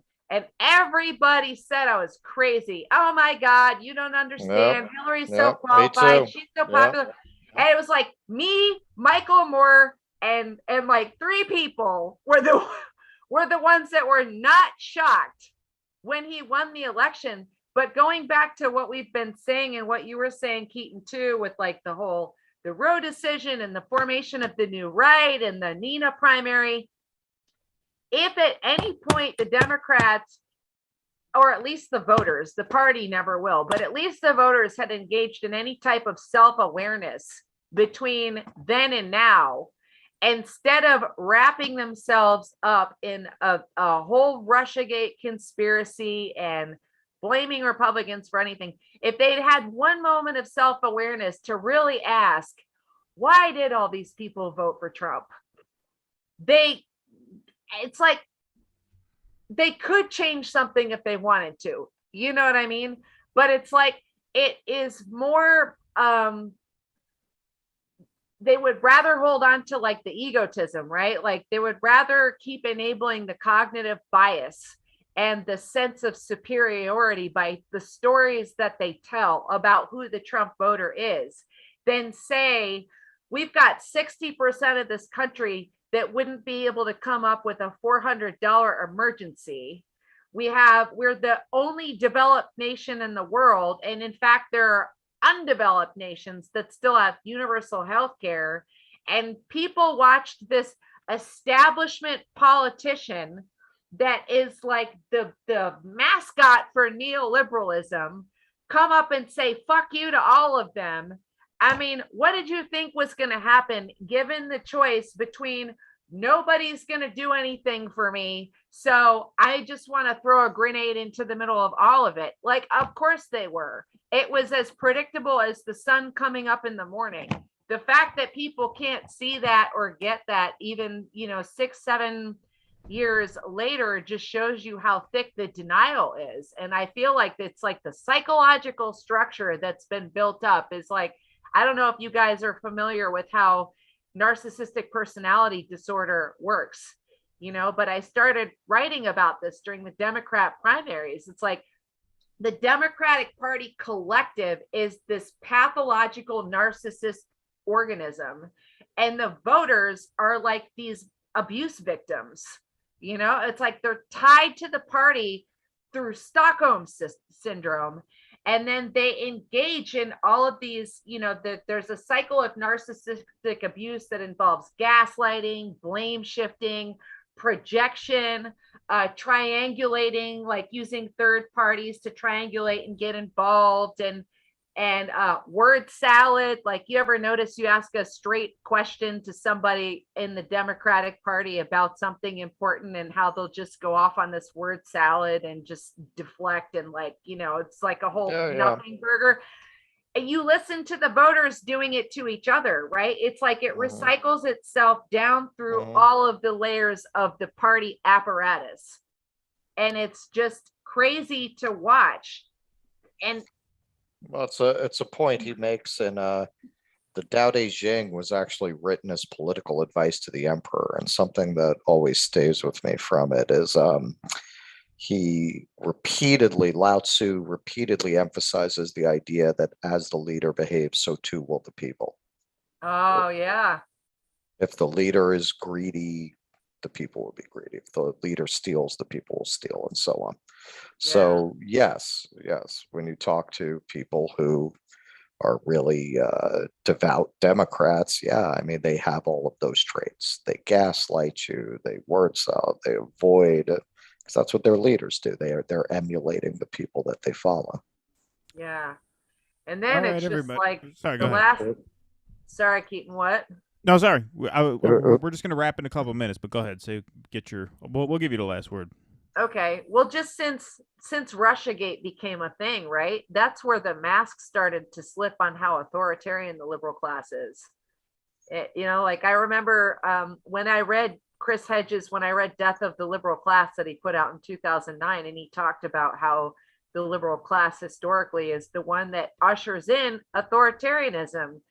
And it's like the calls for censorship, the calls for the silencing of dissent started with Russiagate. And then as soon as consent was manufactured to make that the new norm, the next thing was the pandemic came along. And then it was like, nobody can ask questions about pandemic policy. Censor, cancel, censor. And then it segues seamlessly into Ukraine. And it's like, I listened to, it was a Jimmy Dore segment. He was actually talking about the White House Correspondents' Dinner over the weekend, but he said something really interesting. Has anybody stopped to ask why, if it's not our war, if this is Russia and Ukraine's war, why is it so important that we have to think a certain way about it? Why aren't we allowed to say things that aren't against it? If it's not even ours, right? Right. That's an interesting point. Well, that's an interesting point, because we're committed to like not putting in ground troops, even though we're willing to do just about everything up to that point. But like, we're not going to commit ground troops because this isn't ultimately our fight; it's theirs. We're just going to help them. Well, if that's the case, I mean, if our troops aren't on the ground, then we ought to at least be able to express ourselves about it, right? At least with Iraq, they could say, "Hey, our troops are there, so keep your mouth shut." I mean, that didn't really make sense either, but at least there's that rationale. Here, there really isn't even that. Well, and then there's the whole defense contractor loophole, right? Whenever they talk about boots on the ground, they're only talking about official U.S. military troops. They're not talking about all of the private military contractors and the mercenaries. Well, yeah, they were on the ground in Iraq too, Blackwater, all that stuff. Yep. All right, everybody, we have to wrap here because it's been a 3-hour stream. We made it through. We got all the results in. It's going to be a marquee matchup between J.D. Vance and Tim Ryan in November for the Senate, and Chantel Brown obviously is a shoo-in to win her general election. Not a surprise there. Not a good outcome, but not a surprising outcome. Thank you, Durga, so much for joining us. We'd love to have you back often. Thank you, Durga. You were great. Hang around for a second. We're just going to end this stream in a minute. Just want to get our plugs. Patreon.com/DoDissidence. DoDissidence.substack.com. You can become a paid subscriber or a free subscriber over at Substack. Either way, it really helps us out. The links are in the chat here. Patreon subscribers for $5 a month, you get bonus videos and podcasts every month and call-in access to these live stream shows. Also, subscribe to our audio podcast and the YouTube channel. If you just happen to stumble upon this stream and you liked it and you want to see more stuff of ours, hit that subscribe button. It's right there right now. Just do it. There's no excuse not to. It's right. You're on the screen right now. Hit it. Subscribe. All right, guys. Thank you very much for staying up with us. It was really great to see you all. Kevin, Brandon, Galactic Gone. Don't think I've seen you before, but thanks for joining. Harry, Canes, Moon Pie. Let's see who else we got on the roll here. I think, is that everybody? Axel Strife. Self-taught econ. Well, Axel Strife is Brandon. Self-taught econ. Let's go. Yeah. That was my thought too. I know. You have the greatest name in the world right now. In case you ever didn't like the name Brandon, now you got the name of the zeitgeist right now. Do you ever feel bad for all the women that are actually named Karen? Yeah, right. All right, everybody. Thank you so much. Great to see you all again. We'll be back Sunday night, live stream every Sunday, 7 o'clock here. Be safe. Be well. See you next.